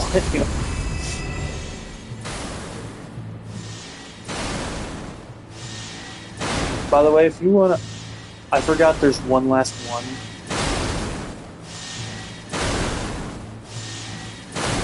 Can you fucking not, though? You can't hit me from here, right? Which means I can't lock on either. Yes, alright. I can't even make it past fucking kiss in time. Listen, lad. I fucking admire your effort, but I fucking hate you. Stupid fucking bitch. I'm going to make you disappear from the world of the plane of existence.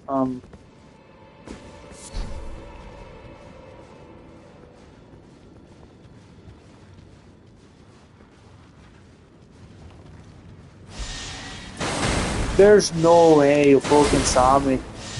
Oh no, I turned Irish all of a second, but fucking hell. I'm listening to an Irish comedian recently. I guess my family's Irish heritage loves I love doing that, just kicking in the random Irish accent right as I'm insulting something.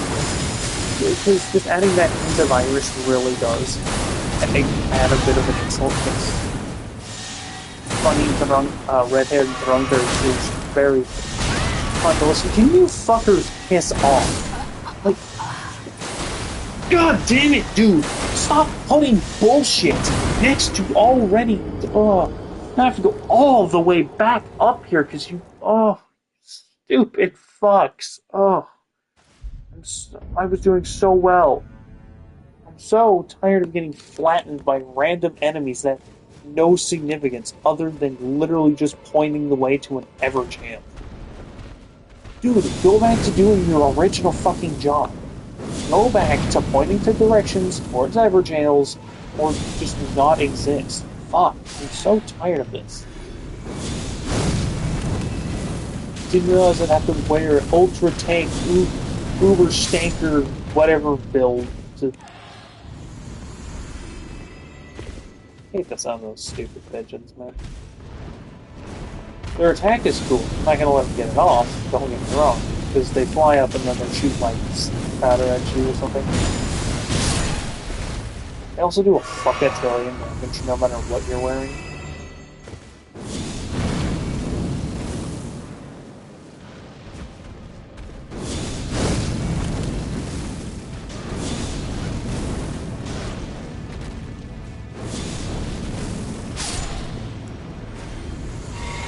Piece of shite. Anyway.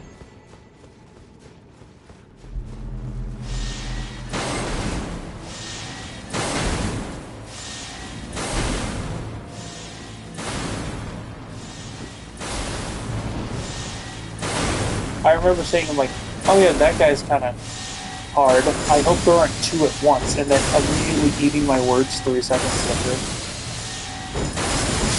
Like, I think the first time I ever had to get through this area, I beat all these guys on the first goddamn try. Okay, let's clear all of the landmines this time. We're playing Minesweeper today, chat. On today's hashtag stream, we're gonna be playing Minesweeper.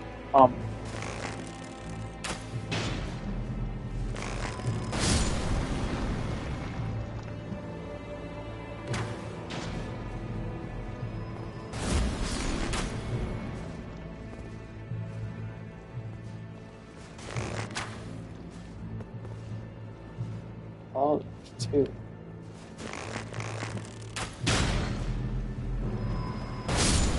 What kind of blankets? Feist. Okay, never mind. I don't. Ugh. Stop putting bullshit enemies in the game, though. Like, we get it. They're here. They become really stupid and repetitive after a while. You see what I mean? Because it's just the same laser attack over and over again. It becomes really dumb and repetitive. It's like, how do we fill out this area? Let's add Sonic enemies to the fucking game. Everything down to the fucking landmines and everything. So get flasks and get dead flattened by dude, fuck off. By the dude from the washing machine department. God. Stop fucking doing this.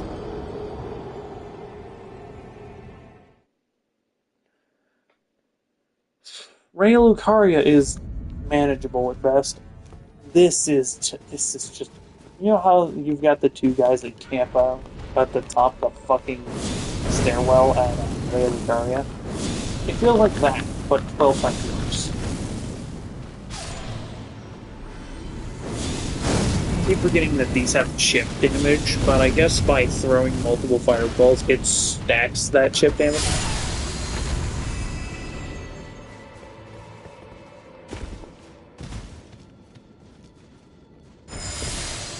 I can't remember how to do it. I tried pushing circle and the attack button at the same time to see if it added anything new that way, but listen. Dude, that felt like a last second parry attack. Holy shit. Forgetting I can't hit the giant bird from here.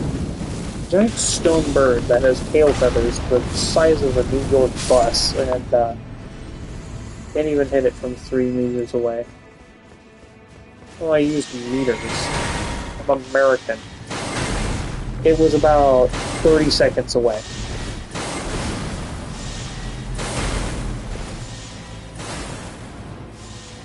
Sorry, I don't understand why it didn't hit an enemy that was 30 seconds away. See, I'm making a funny joke about how Americans judge distance by time and not by like an actual measurement other than time. And I find that so funny and cool. Okay, so I found the secret to killing those guys up close is just to walk in fucking circles around. Yes, yes, Tarnish. You are sick.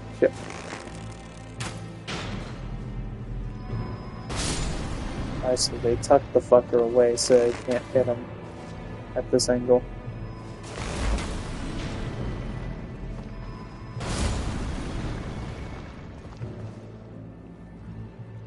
I'm trying to hit that one that's over in that back corner over there.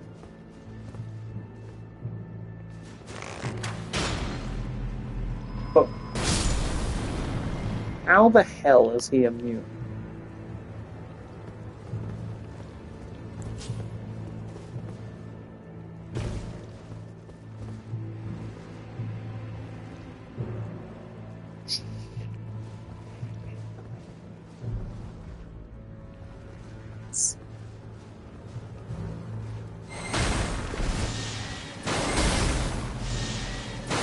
I love how they put the little landmine dudes right where you need to go for the nearest source of cover.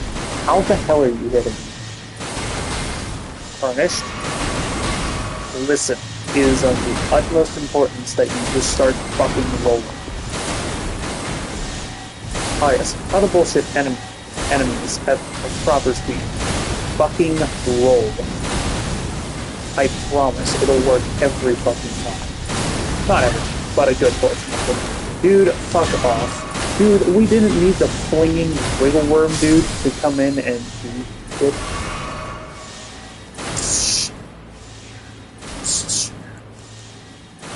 Such an annoying sound effect. I wish there was a way that... Oh, wait. Can't you hit those guys with crystal darts and kill them? Oh, I see. They tried to make crystal darts valid again. So, something that you probably didn't know about certain enemies in this game is they were made by a creator that made an off switch called the crystal darts. That is literally their only off switch. It applies to golems and, not the furnace golems, unfortunately. As much as I'd love that to be the case.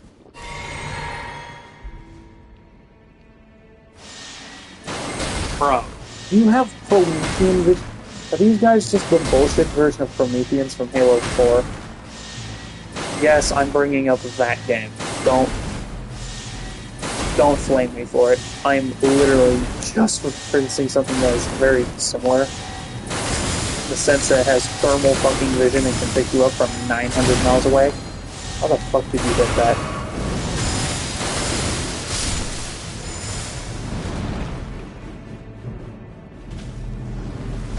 Probably should have cleared the fucking mines. But I mean, there. Dear Lord, was that annoying. Let's never do that again. Hey, funny enough, that's the same thing I said when I finally beat the area for the first time. Is let's not do that shit again. Funny how we come full circle in sometimes. These uncertain times coming full circle. Please cease and desist. Oh wait, you've already ceased. I will definitely be sending you guys a swift cease and desist letter. Not to From Software, no. To the skeletons? Most definitely. I hear more bone boys behind me. Oh wait, I forgot. The giant impenetrable snot blob really isn't worth fighting in the end. FromSoft, I don't know why you threw him there. He's just kind of like, yeah, he drops down on top of you, but classic move from you guys. It's not like he's super fucking predictable at times. At times, I'm not gonna say they're 100% predictable, but they're pretty fucking predictable sometimes. Sometimes. I went the wrong fucking way. This texture oddly reminds me of something. Not remembers me of something. Reminds me of something. So there was a place that I went for. I used to be part of the YMCA summer program thing. So story time with Reaper. We went to this place that had it was like massive kids play, like science museum, jungle gym, like park thing that we got to go to. You know, because we were just cool like that.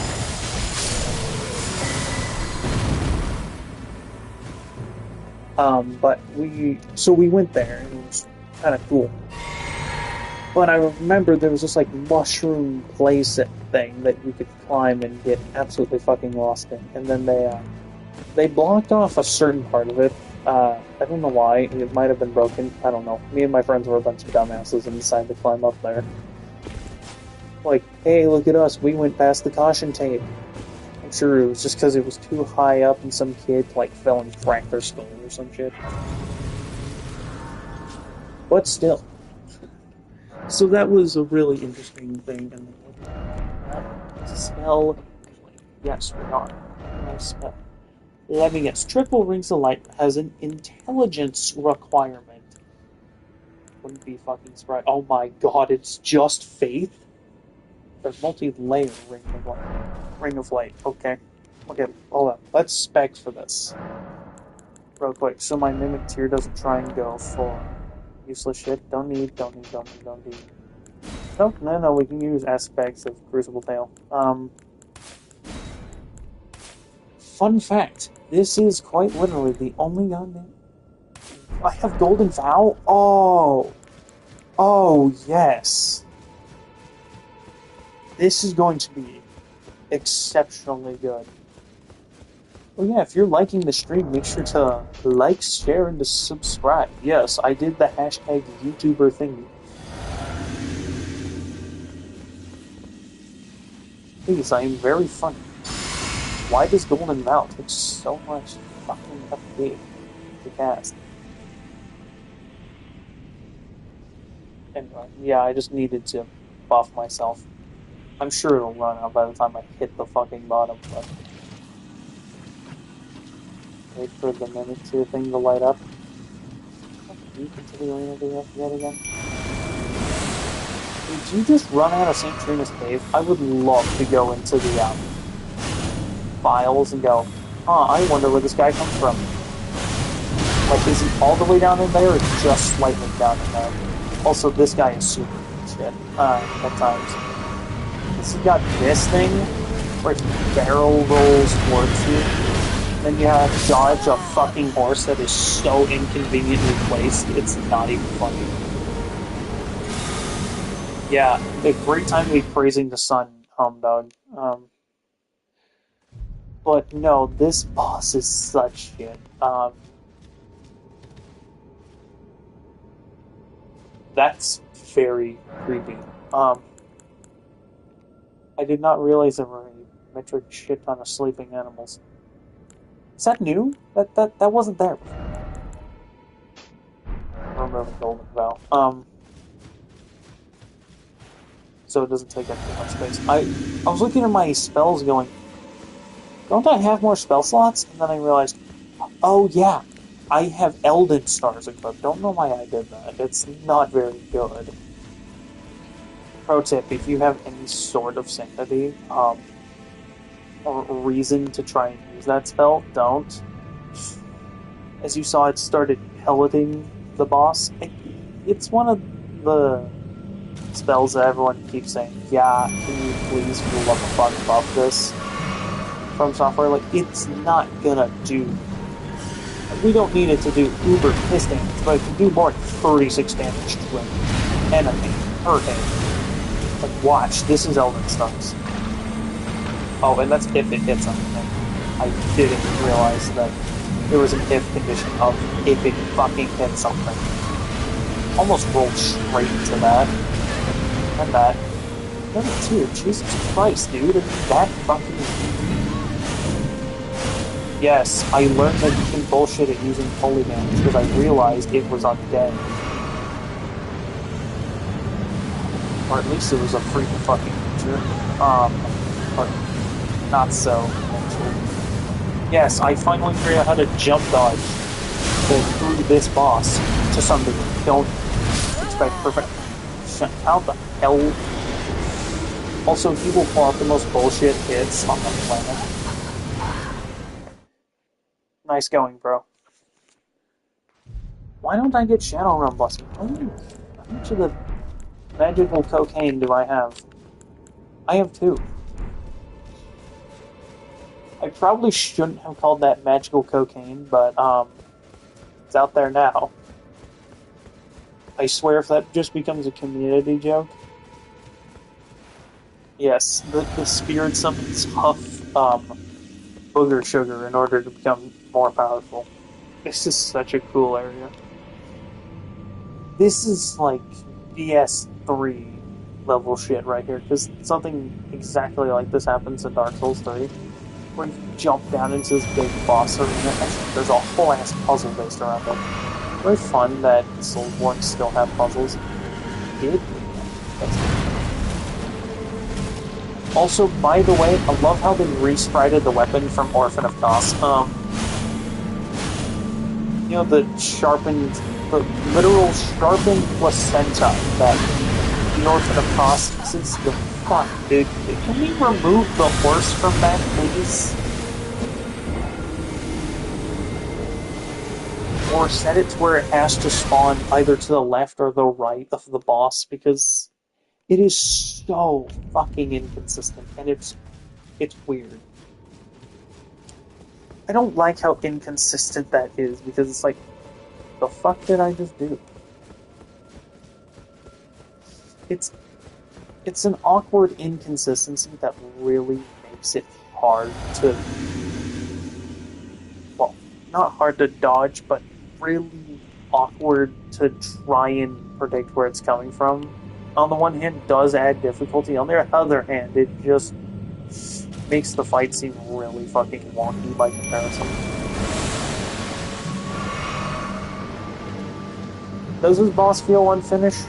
Not really. This is actually one of the bosses in Elden Ring that the first few times I fought him, I'm like, yeah, this dude feels unfinished as fuck. And does it? Not really. I mean, what in the hell is the point in dodging an attack? What the shit? You tell the game to dodge. You're mid-dodge when you should have your iframe, right?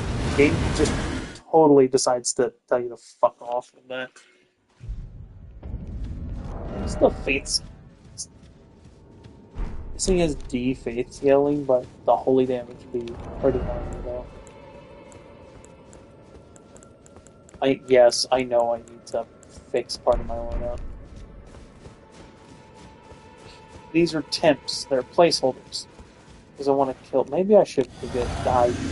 The other thing is I'm not going all the way out to the fucking Erdtree to try and do what I want to do with this set, and that's use the Great Shield Talisman to start negating. No, that slight misclick but a fuck to the entire round. Okay. Where are my runes? Where are my runes? Runes. I don't know why I'm prioritizing runes over dodging the giant sharpened blade that guillotines towards you at the start of the fight. Still a really cool weapon. It's cool when the boss uses it, terrible when you actually fucking use it. Maybe the charge heavy is the one where it actually, like, allows you to throw the fucking weapon. There are some big throwing weapons in this game. Oh, wow. Okay, Elden Stars actually did something other than suck this fight. Bro, hold off for a sec. What the shit? What, they give this guy programmed aimbot or some shit? What the hell?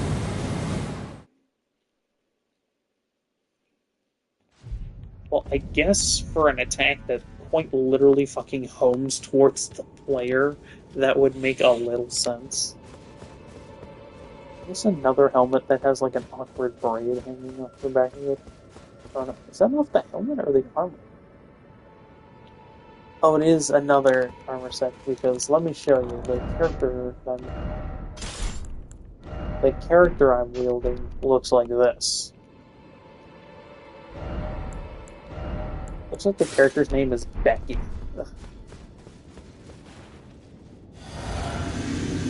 But then the character's name is Young. By the way, well, I'll show you the character's name again. I want to know if you can get that reference. It is a reference to something. I don't know if I spelled it the way the show does, and I'll explain the reference after this run. Hopefully I beat the boss. Alright. Stop prioritizing the runes, Reaper. Oh, this is the other thing I hate.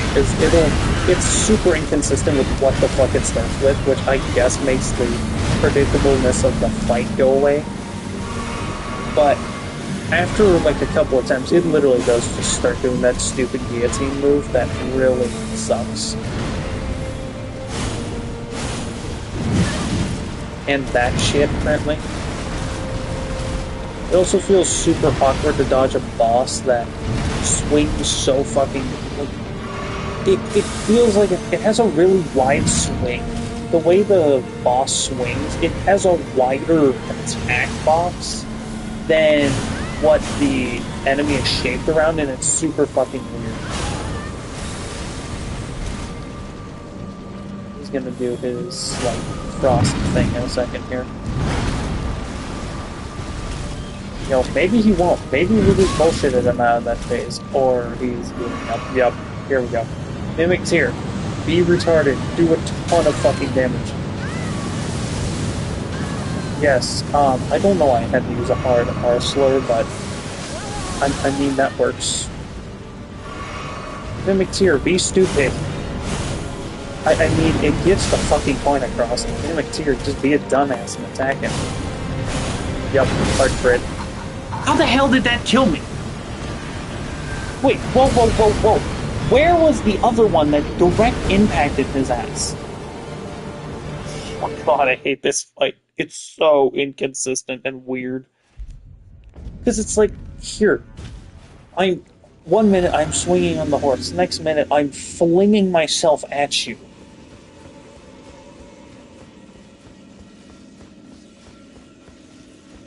That frost move is really cool, though. The DLC, whilst it feels like, yeah, you gotta use the combination of all the skills you've built up over your run through the game, this definitely feels like more for the players who have done nothing but play Elden Ring since it released. Like, literally. They pissed in Mount Dew. They have the record of pulling a monster house and pissing in bottles level of gamer. So y'all know this scene in Monster House where they're talking about that like hardcore arcade gamer who was there, and he's like, yeah, he hasn't left for like 3 straight days. And they're talking about him, and they're all, yeah, he hasn't left the arcade machine since for 3 straight days, and he survived off of a piece of pizza and like half a bottle of Mountain Dew in like 3 chalupas.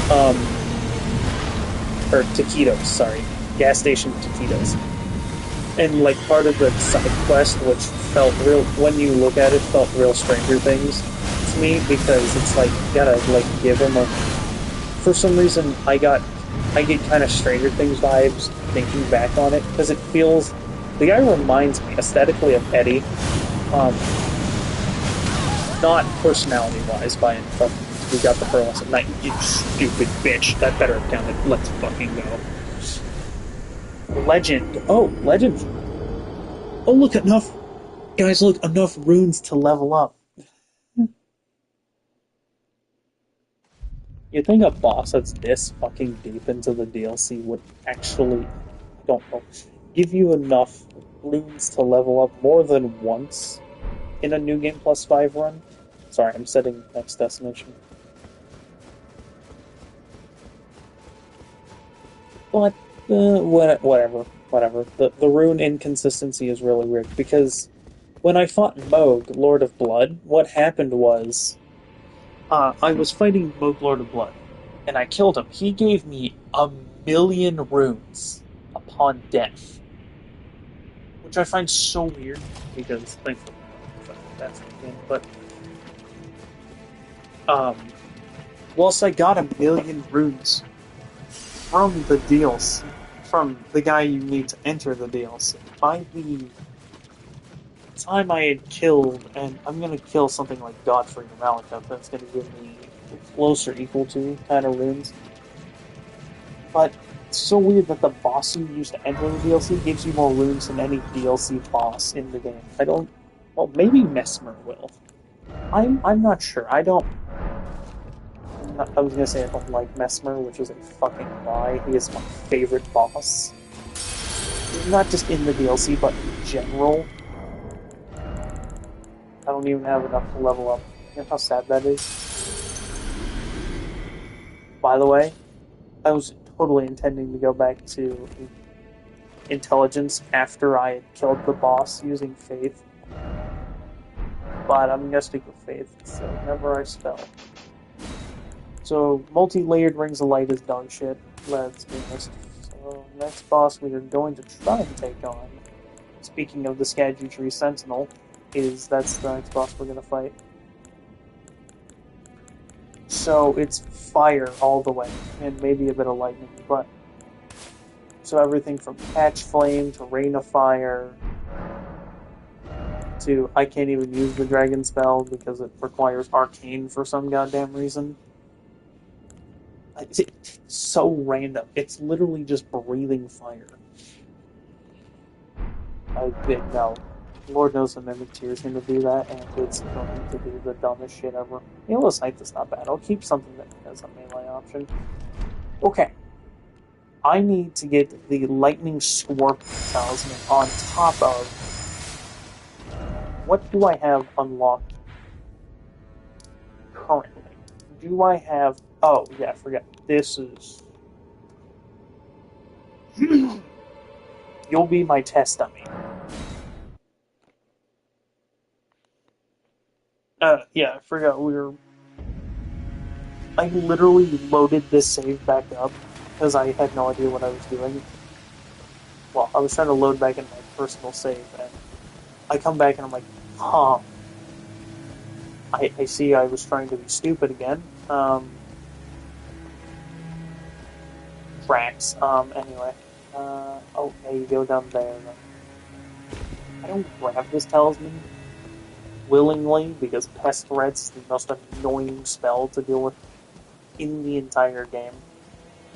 Oh, that's why it felt like this armor wasn't doing anything with its negative downside. I had that equipped. So then you drop into the room? Yes.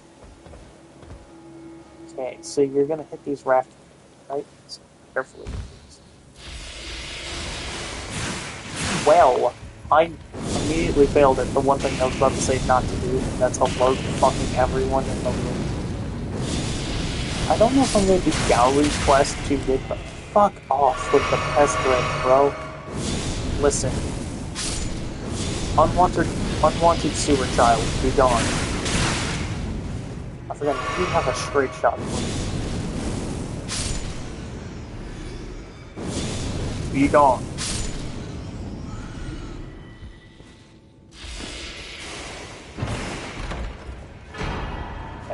Golden Dragon Crest.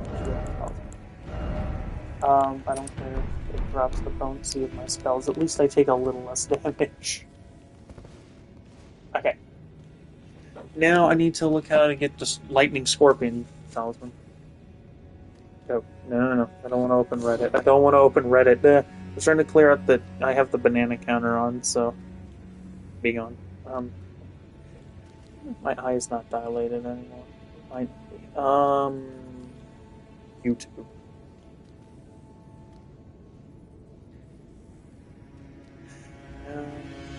to get the lightning scorpion talisman. Okay. It's so weird because they don't add a. Okay, sorry. QuickBook ad. I'm not sponsored. Not sponsored. Not sponsored. Not sponsored. This is from fucking Clash of Clans ad. Go away. I'm so tired of hearing about Clash of Clans. No one plays this shit anymore. Luke Can Win is the channel name. Erdtree Days. Okay.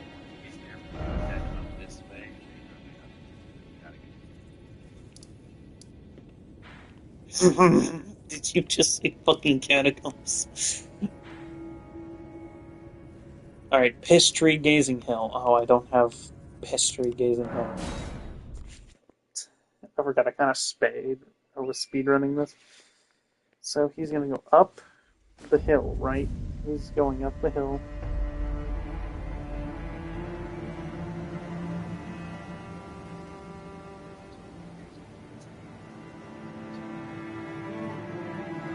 Yep, ignoring Tibia Mariner as God intended. Someone kill that wretched servant. Pray to Rykard.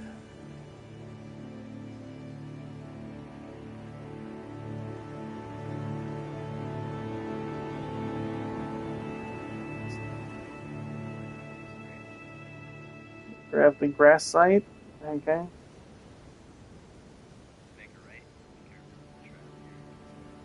Make a right and ignore the trail. Okay.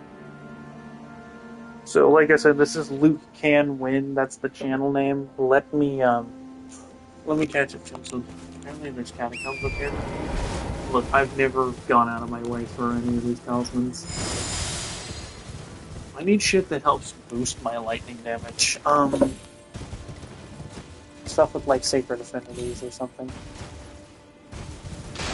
Casual 400 runes. Oh, yes, you can tell I'm an Elden Ring player by the amount of fucking runes I just casually keep in my pocket.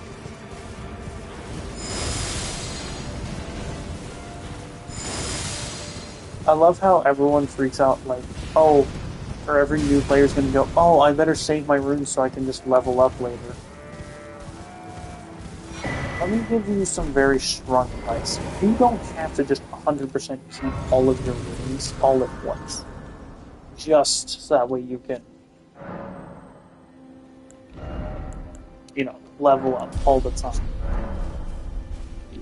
Feel free to use your runes for whatever you like, especially once you get to the point that you need like 20,000 per. Like, will you start getting that pretty quickly? By that time, yes. And by the way, if you're wondering, I need 400,000 to level up per level now. You note that I don't think, but I'm gonna reiterate this because I said this closer to the start when I had less people watching, but I'm a new game plus 5. I really help forfeit stupid numbers. Look, it's gonna be a fucking marathon. Look at yeah. As you can tell, I'm just leveling endurance because I'm not gonna try and bullshit my way into another respec. This is another time where holy damage is just gonna stand out incredibly well here.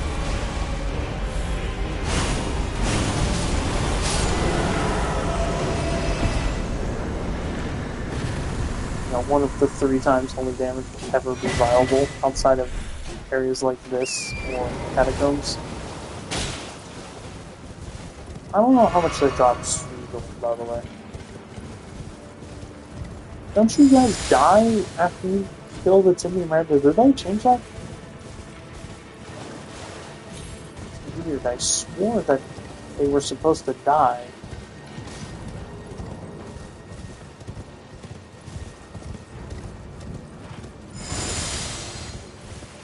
Also super cool weapon. They're fun, yes. Are they 100% practical? I'm not gonna say they're 100% practical. They're fun as shit to use.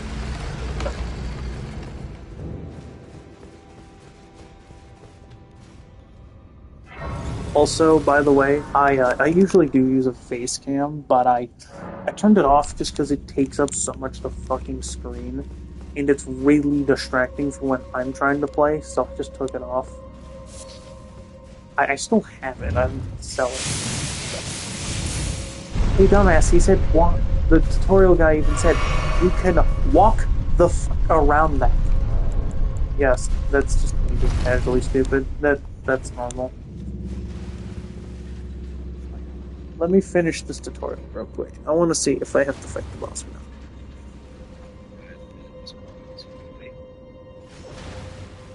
Okay, so he's going down the elevator.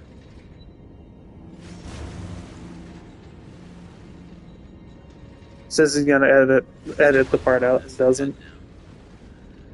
Head down.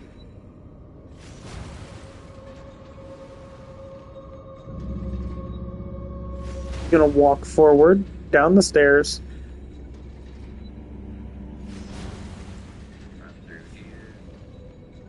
He runs through the area. Goes to that doorway. Okay. He's avoiding all the enemies, by the way.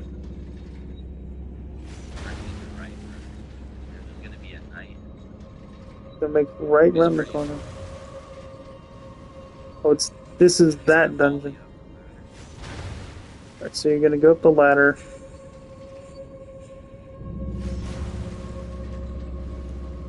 Also be careful of the trap right here. You can stick your stone sword key right here into this. Okay.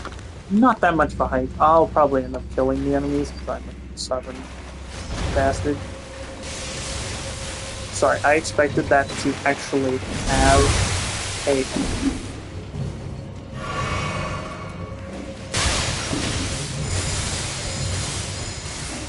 Listen, I'm going to kill the enemies. They are very annoying. Fireball. Fireball. Does not help that. I even have that talisman on. Oh, I forgot Dumb and Dumber is gonna be in here. There was a dude fighting on the stairs in this tutorial, because the cool thing about Elden Ring is it's super connected in the way that you can literally see other Tarnished in other worlds fighting other enemies in the same dungeon as you. That's how connected this game is. And it's cool. It adds a little bit of flair to a world that would feel kind of empty without the feeling of other Tarnished outside of the basic bitch NPCs that have fuck all for personality. You stop, please. Why did you put a fucking lane down here of all things? The worst kind of lane down too. Like, these guys suck. Yeah, this is an average fight against them.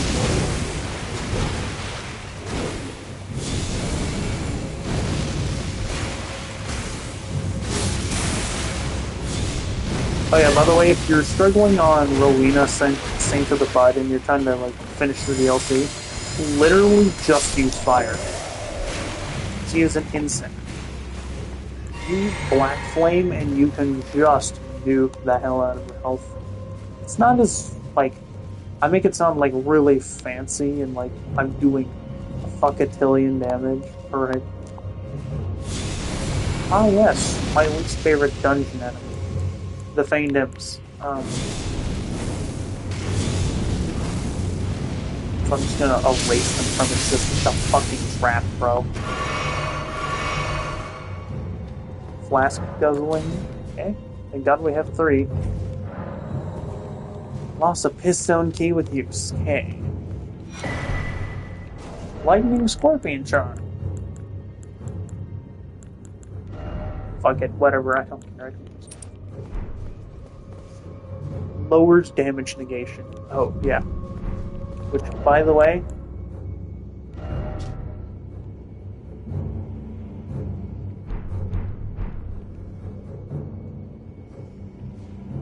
I don't know what it means by lowers damage negation. I don't know if I'm about to get turbo nuked by everything now, but... Oh, yeah.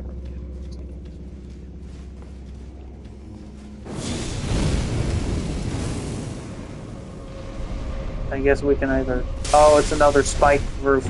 Run, run, run, run, run, roll! Ooh, I am a god. More accurately, I'm an Elden Lord, but,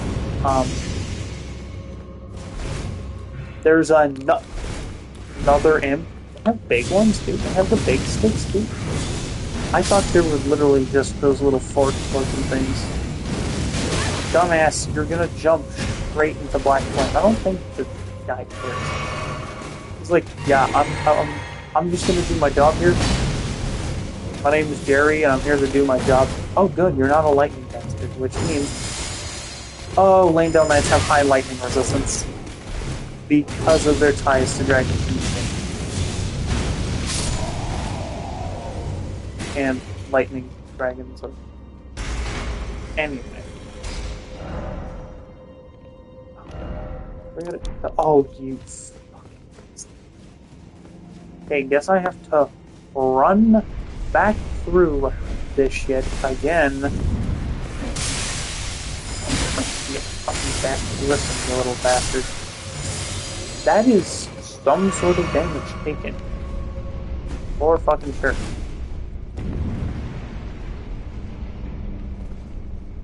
I may be out of spells, but I am not out of shells.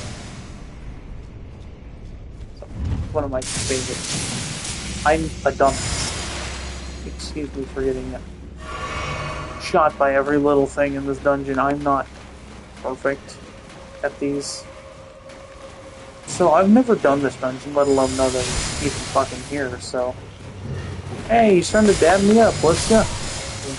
There you go, I dabbed you up.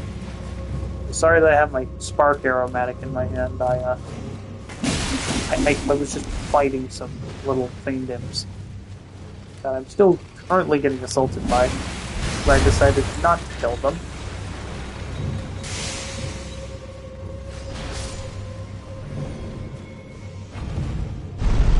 Bye-bye. Well, I gotta be careful. I didn't realize you actually need to step forward. So I think if I go back to Radon's arena, I might be able to talk to Warrior Jar Alexander.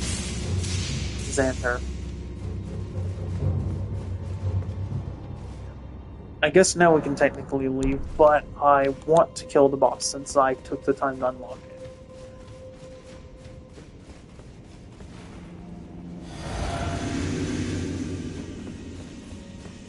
Watch it be like a cemetery shade or some shit. Nope, it's worse. Much worse. It's a watchdog. It's fucking Pikachu. Why are you that fucking length, dude? That is so unnaturally weird. I think they made it slower so that way. These things are literal machines, I'd like to mention. But no, it definitely feels like they fucking nerfed the shit as it's actually war. Good job, bro. Wait, hold on. Two-handing. Wait, I forgot the two-handing. Oh, they didn't nerf it yet. Guys, use this build if you have a Glovewort. Use Gloveworts. Very Gloveworts. And why is Picker's Bell Bearing here? And that's one. That's number one of all things. They put the first one down here. Seems a little counterintuitive. At that point, I probably found a better spirit summon, like the Mimic tier. Does anyone actually use Grave Glovewort upgraded? Anyway, this build feels a lot less clunky, and I feel like the rolling is still kind of a little choppy, but I'll forgive it.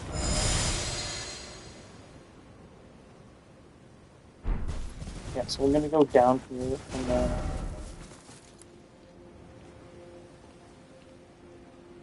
No, we're gonna go up.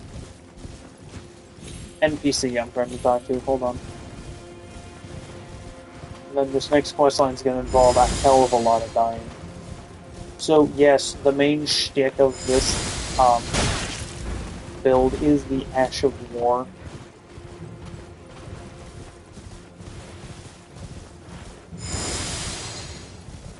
Because as long as you're dual-handing the weapon, you can, like, thermally free thing. But yeah, and I tell you, I almost first tried. So the guy on the hog that you can fight, um, actually nearly killed him. You need to figure out how to get to the third level of the specimen storehouse. Oh, are you the Tarnished? Lady led us another Tarnished. My name is T. I too am tarnished. Oh, are you not affected? I'm feeling Yep. of St. Trina. Would kindly befall in for the problem is I would sack. Yeah, so this is St. Trina's finest, and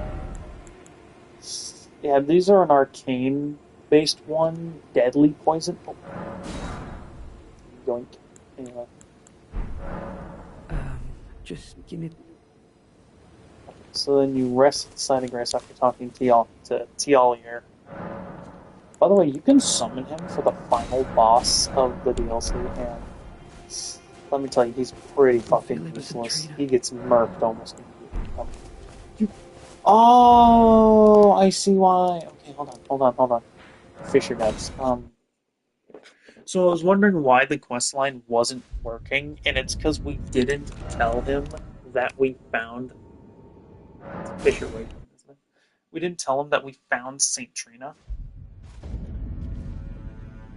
Um, I don't know what the fuck this is. It's this one, Garden of Deep Purple.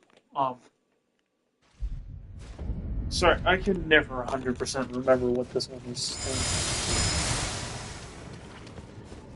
Such a cool ass attack, but. And then I have these to reduce costs of spells and casting time. Time may change.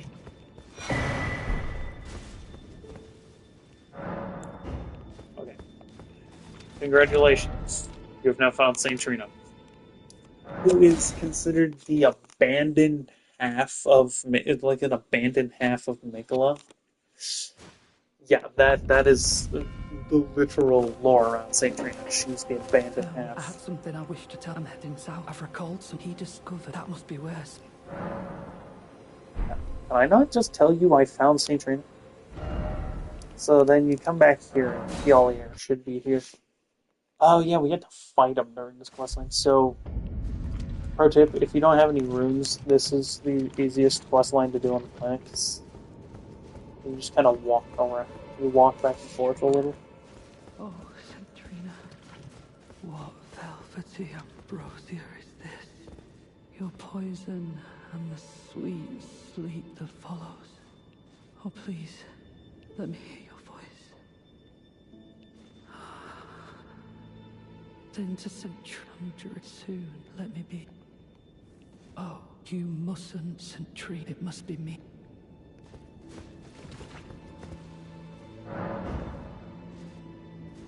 Yeah, it must be you there, bud.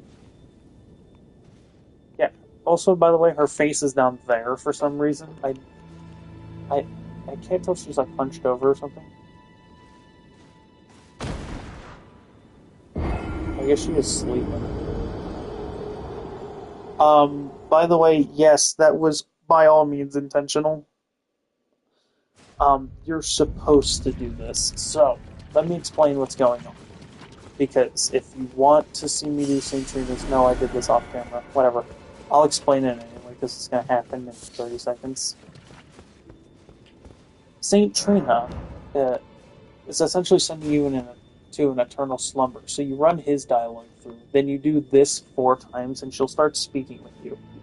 Keep going back and forth from Tialier. By the end, he should be going, like, kind of screaming out of sadness or pain, I can't tell. But he'll kind of do, his dialogue will change from, like, casual banter to, ah, to just,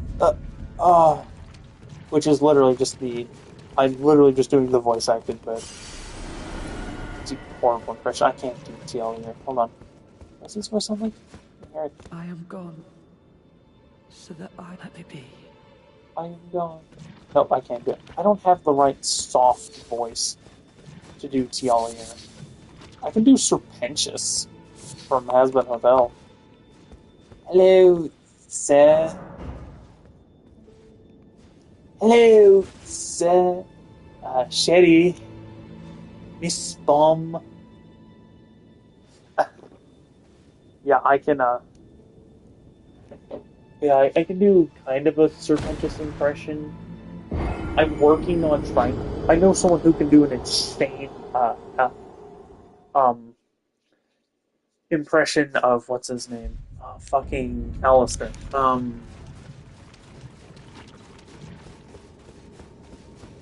And he's a good friend of mine, so. Why won't you share your voice with me? Grant me more of your poison, that I might drift further into sleep. Perhaps then Anyway. you'll grace me with your voice. Please, leave me alone. Please. Okay, just exhausting his dialogue, sorry. So, you ready? So she says nothing because she's asleep, as you can tell. I can't tell if the cloak kind of bends to her shape or something, if she's wearing like a cloak, or if that's all hair. I would like to see, like, hopefully she's wearing something underneath her. I think part of that is a robe, so I'd like to see her stand. Like normal. Miguel, stop. Don't turn the poor thing into a god.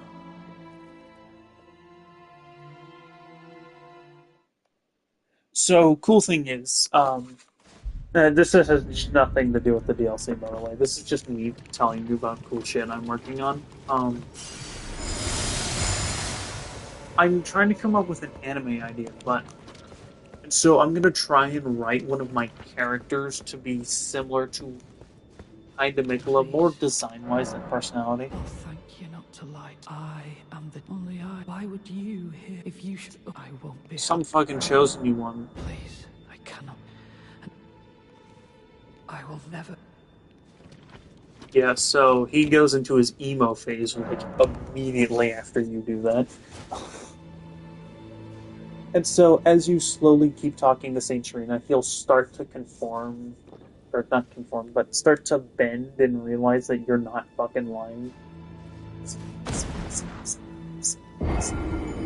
When you tell him that Saint Serena be talking to you in your dreams,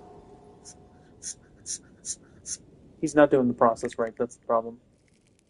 Godhood would be Mikulin's prison. Whatever, we're gonna show him at the end of the DLC anyway. Caged divinity Along with his boyfriend, so. beyond saving.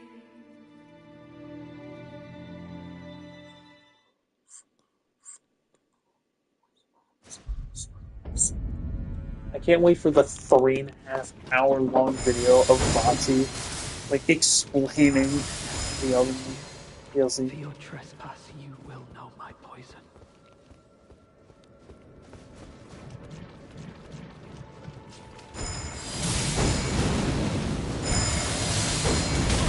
It is a battle of the perfumes at this point. We are dual handing these.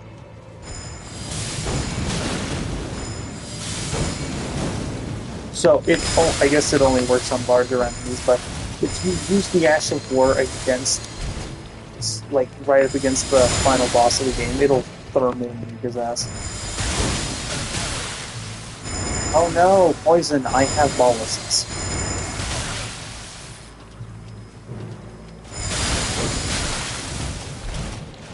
That actually does some semblance of damage outside of just the poison. And it's like some magic mist that actually does do something. Such strength for what? Because I kill gods on the regular. Fuck you mean Collier died? No, he hasn't.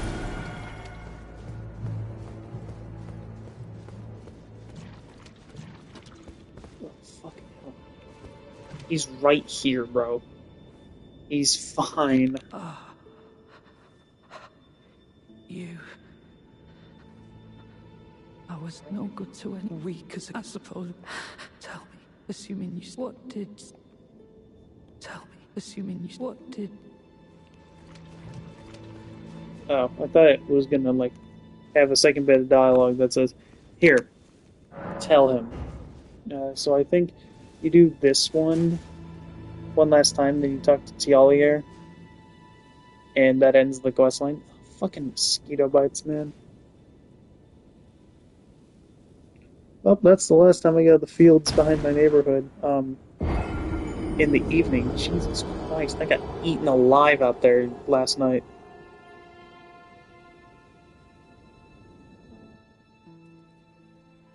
You must kill Miguel. Grant him forgiveness.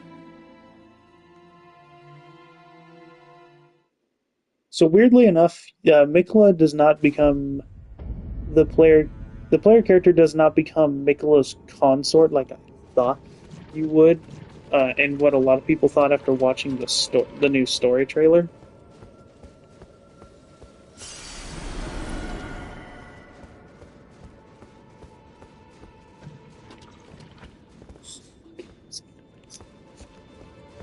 Tell me, assuming you... What did... you... Enough. Such a... Could it, please, in my... Everlasting slumber is literally death by like Santrina's hand or something like that. I can't remember. Look, the lore around this character is sparse as shit. This is literally as much as I actively know about and can find easily about Santrina is literally just doing her quest.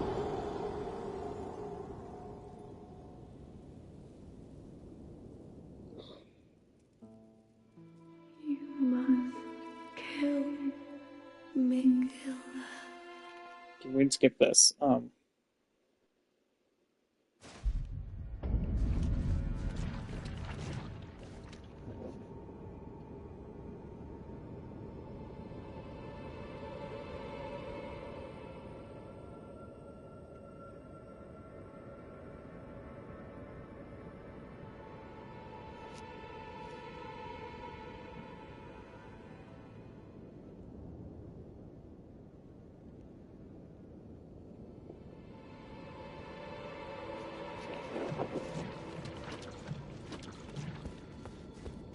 Anyway, I hate quest lines that are awkward back and forths from a like side of grace back to a character, side of grace back to a character. So, all right, congratulations, you completed the quest line. Yeah, I'd say that's the easiest fucking quest in all of Elden Ring.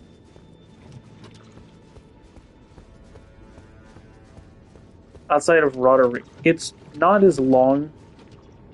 The one thing I will say is it's not like Roderica's quest that literally passively completes itself. You get, because all you need to do is get her to Round Table. Then from there, she will literally just ask you to go tell Master Hugh that she wants to learn how to tune spirits, which takes all but 3 seconds to do.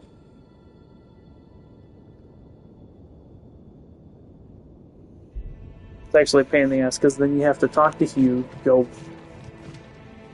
then go back to Roderica, then go back to Hugh, then rest at the side of grace, and then you can tune your spirits.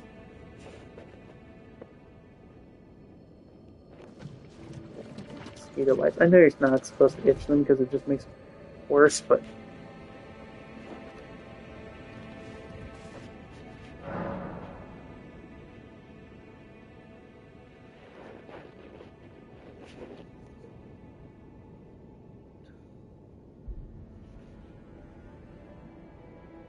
okay. Anyway, so that is Talier and Saint Trina's questline. If you talk to Talier, he gives you the same line. If you talk to Saint Trina, she gives you the same line. And now that we've done that, Talier will help you with the end game. which I would like to mention. The end game is really weird.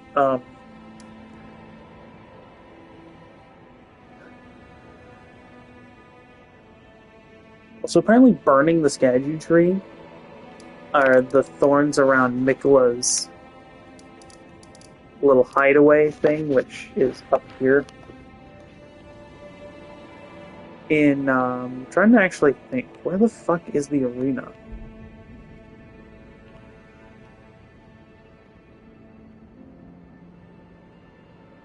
Is it this here? No, and then I love how you can see the map of the room. Like, that room looks like it's massive and it's a boss arena, right? Well, it's not. It's not a boss arena at all.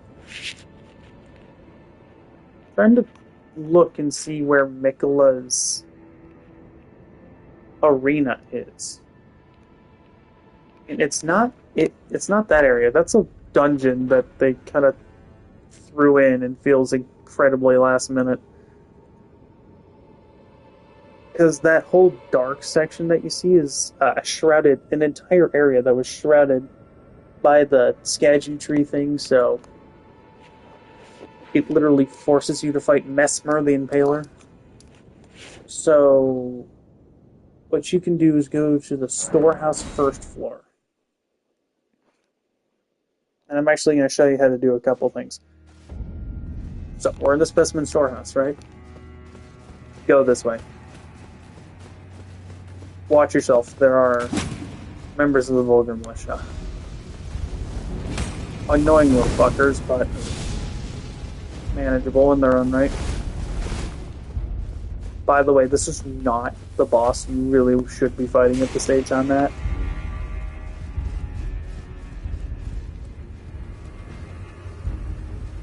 Or I'm not going to 100% recommend that you do this. You can if you want. Just saying, it ain't fucking worth it, but I forget where you go. I think you go... Wait, it's where the Vulgar Militia attacked. Hold on, we went up the wrong way.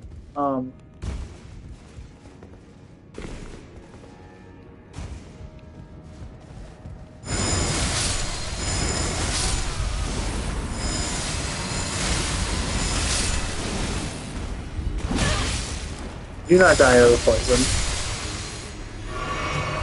I know, real helpful advice. If you go down here, and you're getting attacked by the Vulgar Militia, then... Oh no, I guess you do go up. Oh yeah, the route to Mesmer is different. I'm thinking of the route into the other area we'll be going to. Don't worry. Is it this door? No, these doors don't open. They'll probably just add so many useless fucking doors in this DLC. Or I guess that's kind of a FromSoft thing to do, is just add a ton of useless fucking doors that don't do shit. So those guys do get nerfed. They're stupidly tanky. Oh no, I guess we're going that way. Okay, so when you get on that statue over there, and if you're not an idiot and die in the stupid way that I did, then you can get up there.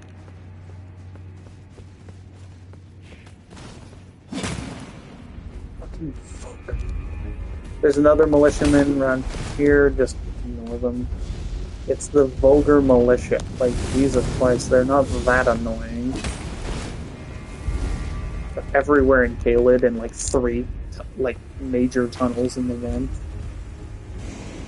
And what do all the players do? We fucking ignore them because we don't care. They're an incredibly helpless assassin. They just exist. It'd be a mild fucking annoyance. Rolled in. Yeah, so maybe the feeling of my fan hitting my legs will not. Okay, so more militiamen incoming.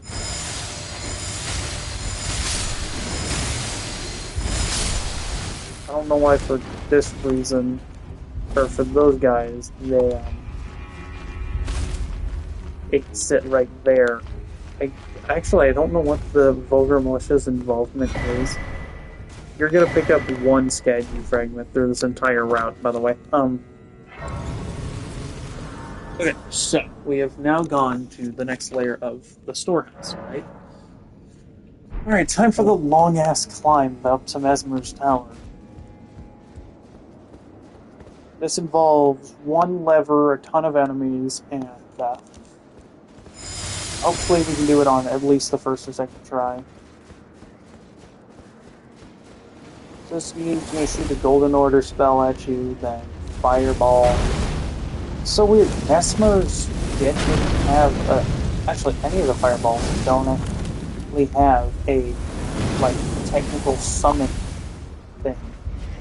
Like, they don't show a symbol for, like, a school of magic or something.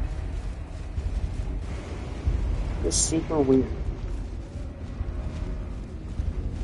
Something that every spell in this game will do is show off a new school of magic, or a different school of magic, or group that uses said magic with a symbol that appears every time you cast one of those spells.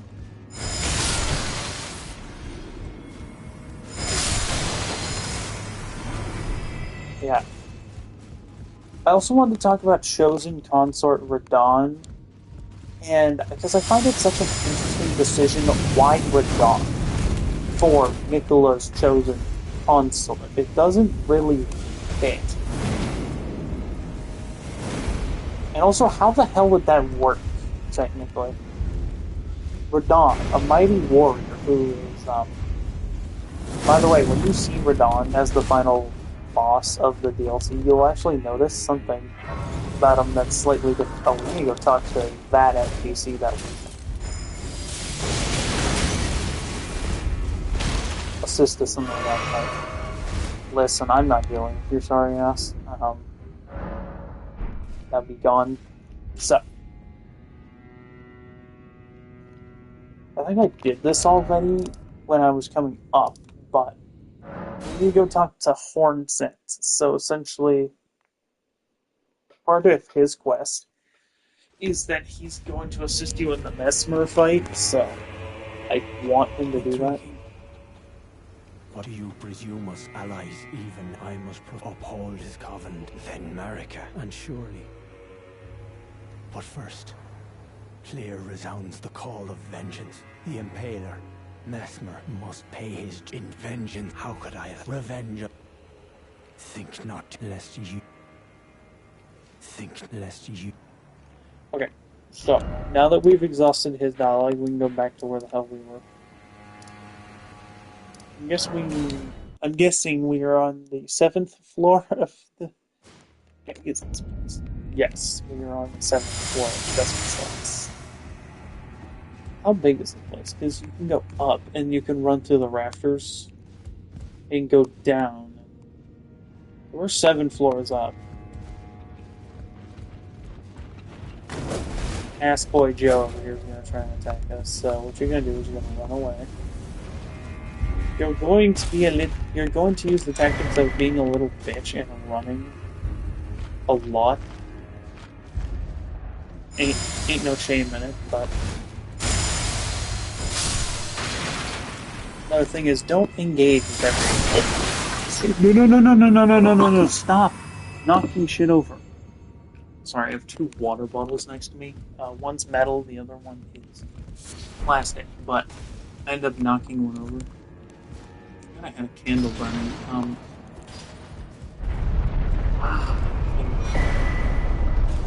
Ow, fuck.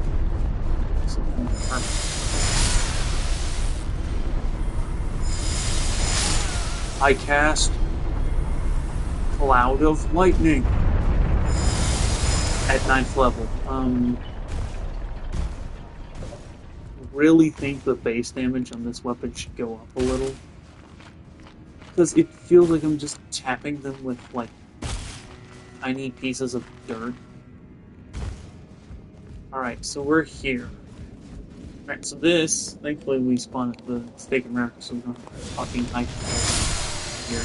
But this is the next little area that you need to go to. You can heal the homies. And then done.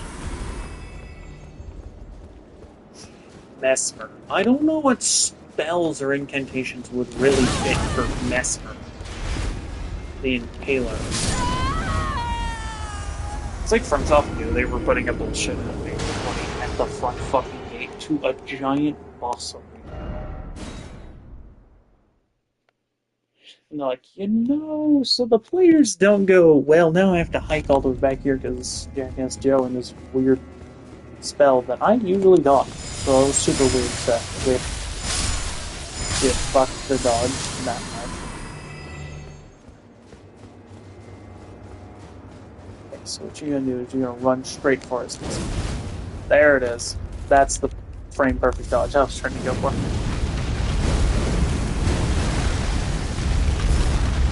I don't know why I had this game in performance mode. I'd like to have it. I don't genuinely know why. Next thing you're gonna do is you're gonna run, but be careful. He will probably chase you up. Run around the face. Hold you. He will probably chase you up these fucking stairs. So I cast Lightning Bolt. It has some fairly decent knockback. But that's the point. You see that giant... I'm guessing Mikola and Radon don't have very good holy resistance, which is why you can... I don't care if I die to this guy. He's just fucking here. It's being an annoying ass roadblock. Technically. So force him downstairs if you need to do it, but Christ. You are fucking persistent. Like nothing else. There. Jeez. So he won't come back after this, so that's the cool thing. And you get Ash of War that no one fucking uses. Oh, maybe some people use it. Maybe it's the bee's knees of the build world. And I'm just being stupid. Look at me trying to use the outdated build that doesn't do anything. Alright, time to fight Mesmer the Impaler. I guess y'all never did watch me beat him, but I did whoop his ass on another build, on a different run. This armor reminds me of Bike's set, except it's not a buff. Mesmer! Foe of my beloved people! Fuck. I don't care. I was very unlucky. In the embrace of Mesmer's flame. Bro, oh, dude, look how little this dude is wearing. He's wearing, like, a cloak, a fucking loincloth, and a loincloth. Like, how is that providing you any semblance of defense, bro? Mesmer! Foe of my beloved people. I will probably get turbo nuked if I stand straight in the middle of that. Oh yeah, by the way, that spear is a really dog-piss weapon. And I forgot to use it. It's not very good. I will get you one. It efforts everything. Foe of my beloved people. In vengeance for the flame, my blade I wield. Oh, fuck off, man. You're gonna auto-snap to me as soon as I get anywhere here. The grace of gold channel. Yeah. In the embrace of Mesmer's flame. I don't know what his resistances and weaknesses are outside of, well, no shit, fire. Funny guy who used fire and bullshit snake attacks. Yes, we're gonna get to the bullshit snake attacks in a little bit. I don't know why I'm challenging Mesmer when I haven't even killed the Skadu thing, but well, fuck it, whatever, I don't care.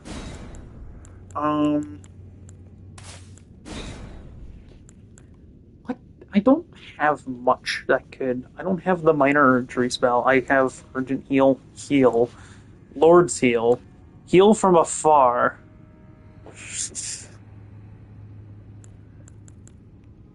Blessing of the Erdtree. Erdtree Heal. Golden Vow. I guess we use Erdtree Heal. I'm not giving the Mimikyu much to work with, am I? listen, I don't have anything that can genuinely kill Vesper right now. And to turbo nuked or stabbed to death. Or impaled, I guess. Damn, that fucking natural. You must have high lightning resistance or some shit. Or the Mimikyu really just has no damage scaling. I forgot he was gonna auto snap mine.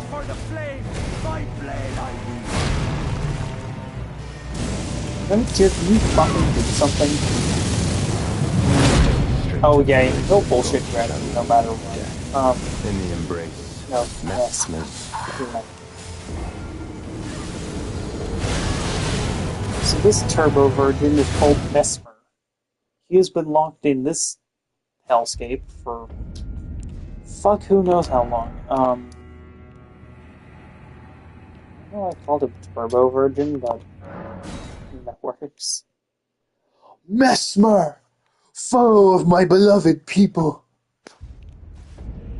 I'm emo as shit. We'll get back to Mesmer and his bullshit later.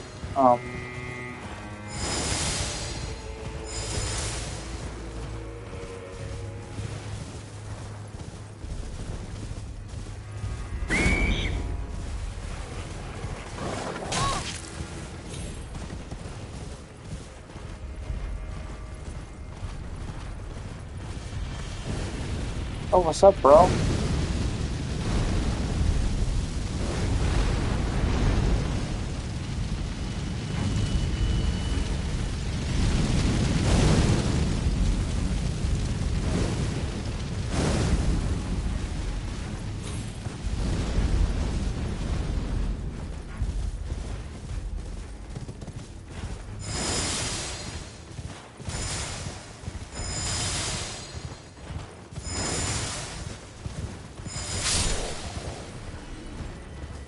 So I'm definitely under-leveled for the Mesmer fight, but in Skadu levels, if it was going off normal levels, I'm sure I would be totally fine.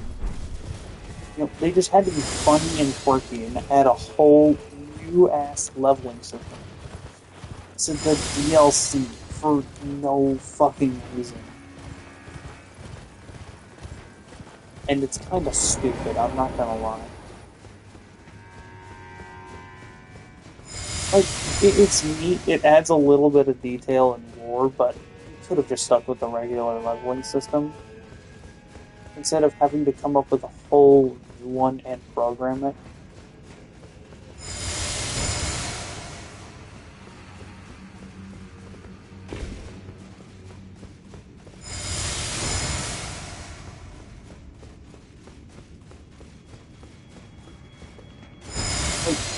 I find that From Software creating this, like, it's cool that they put in the effort to make a whole new leveling system, but why would you put in such effort for a whole new system when you already have one that works?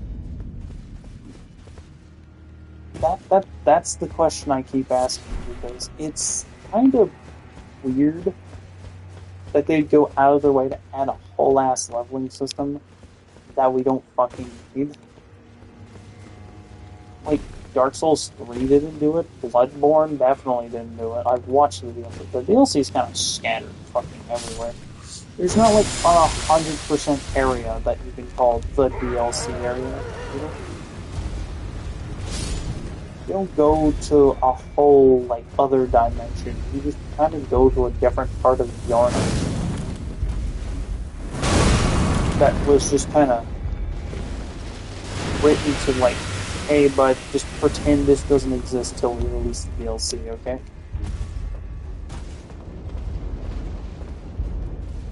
Like, that's Old Hunters. And then you go through and you go, oh wow, look at all of this that they didn't add into the base game.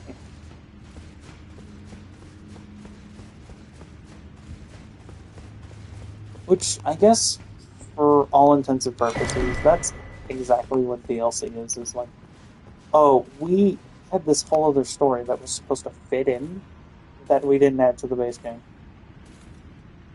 Intentionally, just so we can make more money off of the game.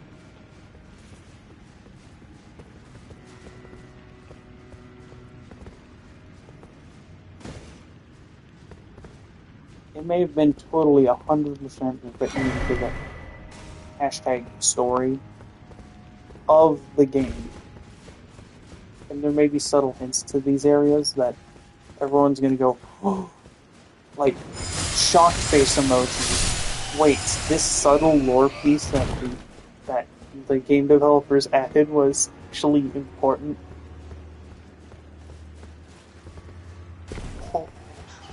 I keep forgetting that little hole is right there, so I usually die to that and have to hike all the way back.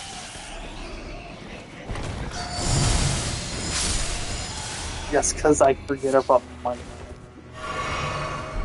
Alright, we're gonna see how this goes against my least favorite boss in the entire DLC. I bullshitted the hell out of it with Blasphemy Blade by a miracle. It wasn't that bad, but it definitely felt kind of rushed. Maybe that's on... Oh, you can see your Skadu blessings. I have 10. All things, why doesn't the tree sentinel, or flower sentinel thing they added outside of the... Wondering why it wasn't doing my cool magic. I was wondering why I was doing lackluster damage. It's because I didn't have the other one equipped. It's gonna be a dude. Alright, so there's gonna be a dude in this hallway. Pro tip, use a hashtag pro Elden Lord tip. Fucking ignore. I was actually trying to go to a different fucking area. Yeah, I can make that noise with my throat too. It doesn't mean it's very comfortable to do. Deep Elden Ring voice acting right there, bro. There's nothing of absolute value left there. What you gotta do is you're gonna go through here. You gotta check your 6 because Lord knows there's gonna be a giant fireball heading right towards your head. You gotta go down one of the fastest elevators in the entire game.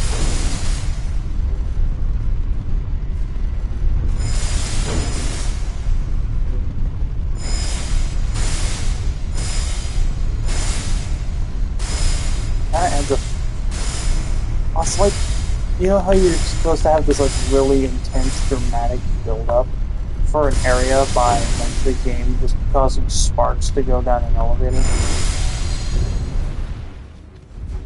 That was kind of cool, not gonna lie. Okay, so we are literally a sight of grace away from the boss. Skadu Blessing. Nice. Now we're going in with 11. So you know all those fire spells I literally just unequipped? So we're gonna go Black Flame Fireball and that one. We're gonna do all the lighter spells up front with the heavy ones like Flame of the Fell God at the back. Oh, yeah, by the way, I guess we don't need to buff holy damage. Let's mix our psychic so it buffs fire too. So this is going to be a very tedious and annoying fight. Also, I hate how far you have to hike into the fucking arena before it actually does something.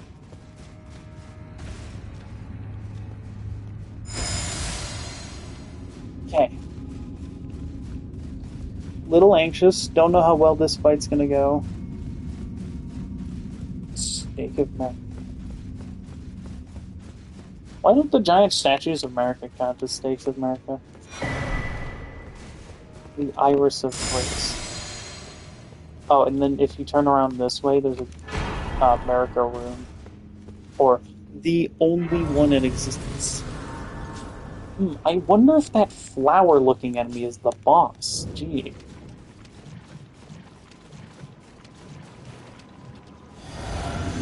There's 3 phases to this shit. This is actually the only 3-phase boss in the DLC. And, like, no shit. This is the only one. Let's also love the fucking music for this cut. Oh, I keep forgetting to go look and see if the DLC music's out now. Oh, how the hell did that whip him? Oh, fuck off, man.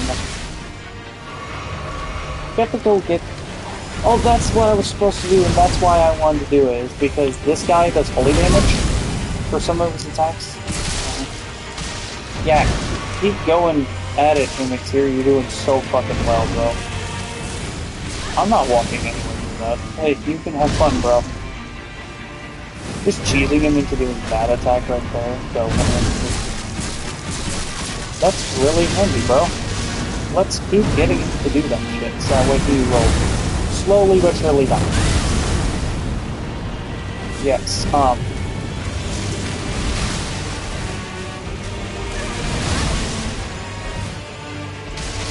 Jesus Christ, bro. That lightning resistance for some reason goes along with holy resistance. It's such an odd resistance to throw on this kind of enemy. I'm telling you, Blasphemous Blade is 1,200 times better than this shit. Mimic 2, can you not fucking die for 30 seconds? Like, bro got turbo nuke out of existence.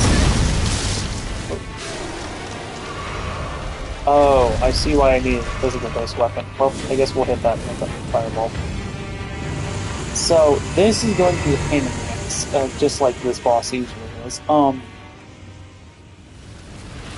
We are down to 2 flasks, and this bastard is back. Yes, don't worry, he'll do this 3 fucking times. Different and quirky, unique attacks every time.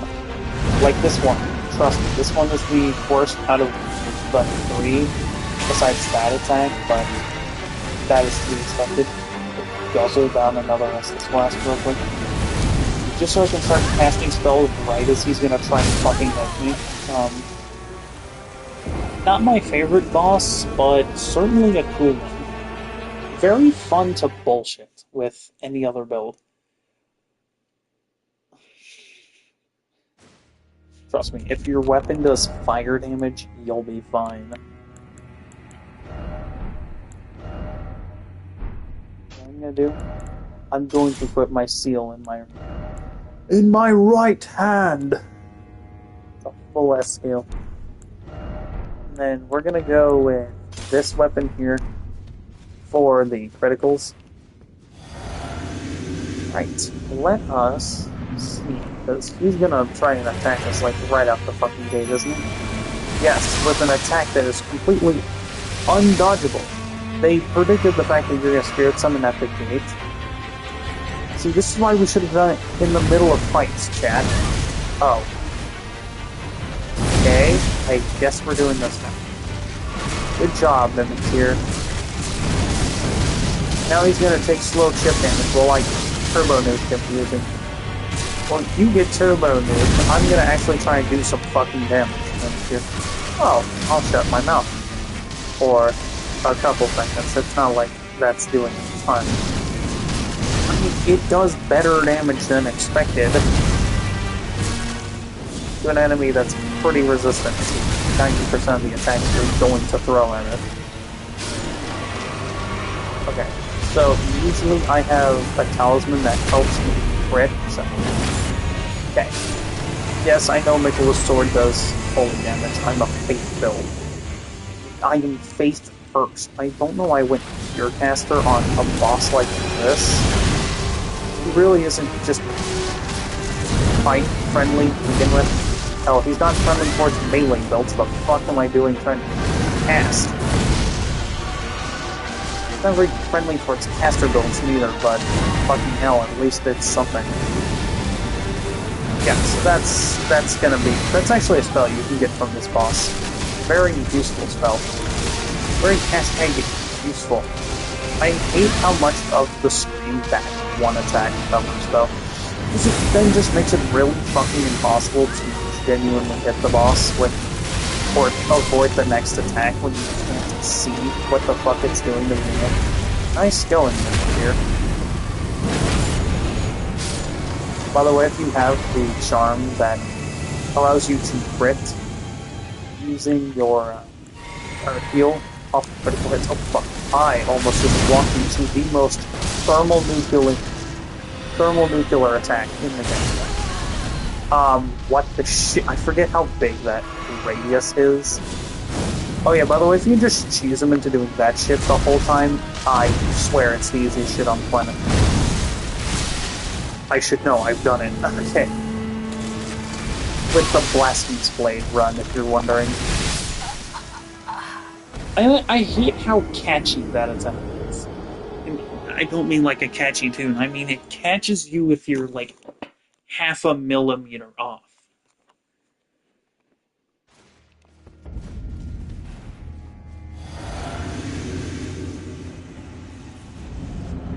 Like, if you're just barely off with that attack, on dodging that specific attack, one, it's going to blind the shit out of you. Two, he also does it right at the start of the fight, which makes it really awkward. Please tell me I don't have to buy the deluxe edition of the fucking DLC or the special edition $250 bundle to listen to the soundtrack though.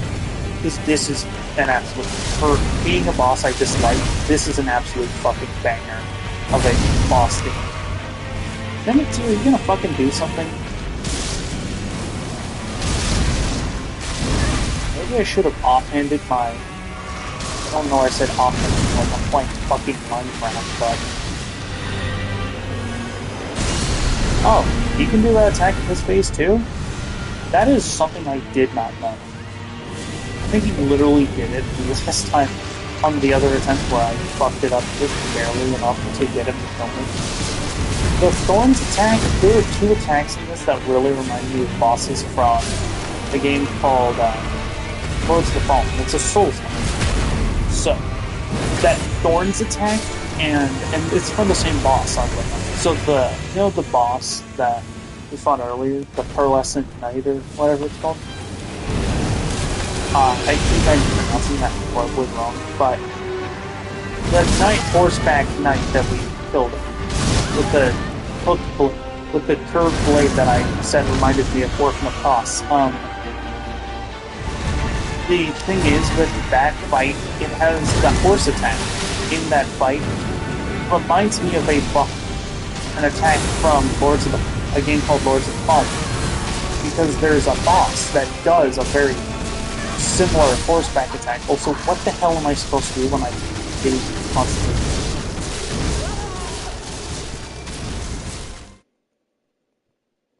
It's a very cool boss, I will admit. When fighting it, and fighting with something other than the Sacred Spear of Mohg, or the Mohgwyn Sacred Spear, yes, I fought him the first time with Mohgwyn Sacred Spear. Don't ask what kind of misery that causes upon my absolute mental state. Let me tell you this, I found out I could sing in a screamo band that day.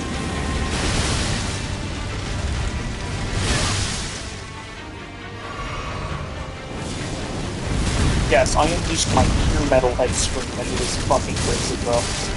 And all I had to do is fight this boss with the Spear of fucking Mohgwyn. So, another unique thing is I actually heard from an Elden Ring streamer of all things, yes. An Elden Ring tip came from an Elden Ring streamer. That wasn't just me spouting off random shit I've already heard from other YouTubers. Which is actually, most of the time when he's talking about the lore of this game, I usually quote Bobby, using my, okay, run in, stab that shit straight to the face. Wow. I like that it's a 3-phase, I like that it's a unique fight, since that, yeah, it's a 3-phase, but at the same time, it feels kind of stupid. 2 phases with the, like, this group here and the first one were fun enough. The third one just feels like they were trying to this feels like they were trying to fill out space that they left in the DLC. Padding, that's it. It felt like they were padding the DLC with just something other than... Well, you see here, it's a Erdtree Sentinel. It looks like a giant sunflower. Looks like a Pokemon. Or, no, not Pokemon. Yu-Gi-Oh! Monster. Yes, I was right. I'm referencing... Yes, we are cultured here. We reference things like Yu-Gi-Oh! A trading card game. Yes, I played No, I am not playing Master Duel because I fucking hate Master Duel. It's either I'm playing in person or I don't play at all, usually. Master Duel just sucks, if you're wondering. I'm sure all the Yu-Gi-Oh! Heads are gonna go, but Master Duel isn't that bad. Yeah, it's just slow as fuck. That's the reason why I don't like it. It's like, someone fucking hit him. Jesus Christ! Okay. That's a fucking first. So what we're gonna do is we're gonna take our sword, we're gonna shove it straight through the front thing. I find it super cool that I don't know if it's regrowing and coming back, or what the hell is happening with its phases. I don't... Oh, it spawns on top. I can't fucking see the boss. Roll now. Oh, now fucking it's here. Do something! Okay. Super weird, but... Yeah. Okay. I pushed the roll button and it didn't do anything. I almost fucked up that second one because Mimic's was ever so kind of cast Flame of the Fell God in my face. I don't mind that he's casting Flame of the Fell God. It actually does a fuck that billion damage to this guy. Which, by the way, you can fight this with whatever build. I'm just recommending Fire because it does the most amount of damage to a giant fucking piece of wood, or a plant, I guess, for killing the plant from Wally. Forgot you do that. I don't fight you up close for a reason. Well, actually, I did fight him up close the first time. Big mistake. Christ, dude. You're just gonna keep summoning all that shit right there? That's why the Mimicry has no fucking health. Getting hit by stupid attacks. By the way, this is just NV plus 5 scaling right here, by the way. This is literally just casual damage scaling. I can't fucking see. Can you stop making attacks? First off, stop making attacks that kick up so much dust, because then you want us to fight the boss, right? It's kind of hard to fight something you can't see. I guess it's why the Black Knights work in the Haley Tree Town. Or Haley Tree Liturgical Town, or whatever the fuck it's called. I don't care. Just die on it, you stupid plant. Shove my sword through your skull. Alright. Phase 2 is the hardest to dodge, by the way. He's gonna spawn on top of me. Okay. Spawns from kinda there every time. Okay, I fucked that. Because when he blinks himself, it's really hard to tell when he's going to. Oh, nice, Mimicry. When the hell did you hit his ass? I hate how much distance that can actually fucking clear. You can get those a fake spell. Oh wait, no, you can't. I hate that that's just attack. Instead of doing that weird, like, flamingo, you know the one that fires out all the little mini projectiles and whatnot? Towards you instead, you know, it's the piss-colored one. Oh, by the way, if I do this right, usually the Mimicry survives till phase 3. I'm just not built for this. I'm built for a lightning build. I'm built for an actual build that will usually shred the fuck out of anything but Mesmer and this dude. And probably anything, we'll probably turbo him again. Bloodlust. Forgot this dude inflicts bloodlust. To be expected, I'm dying a lot to a DLC boss that...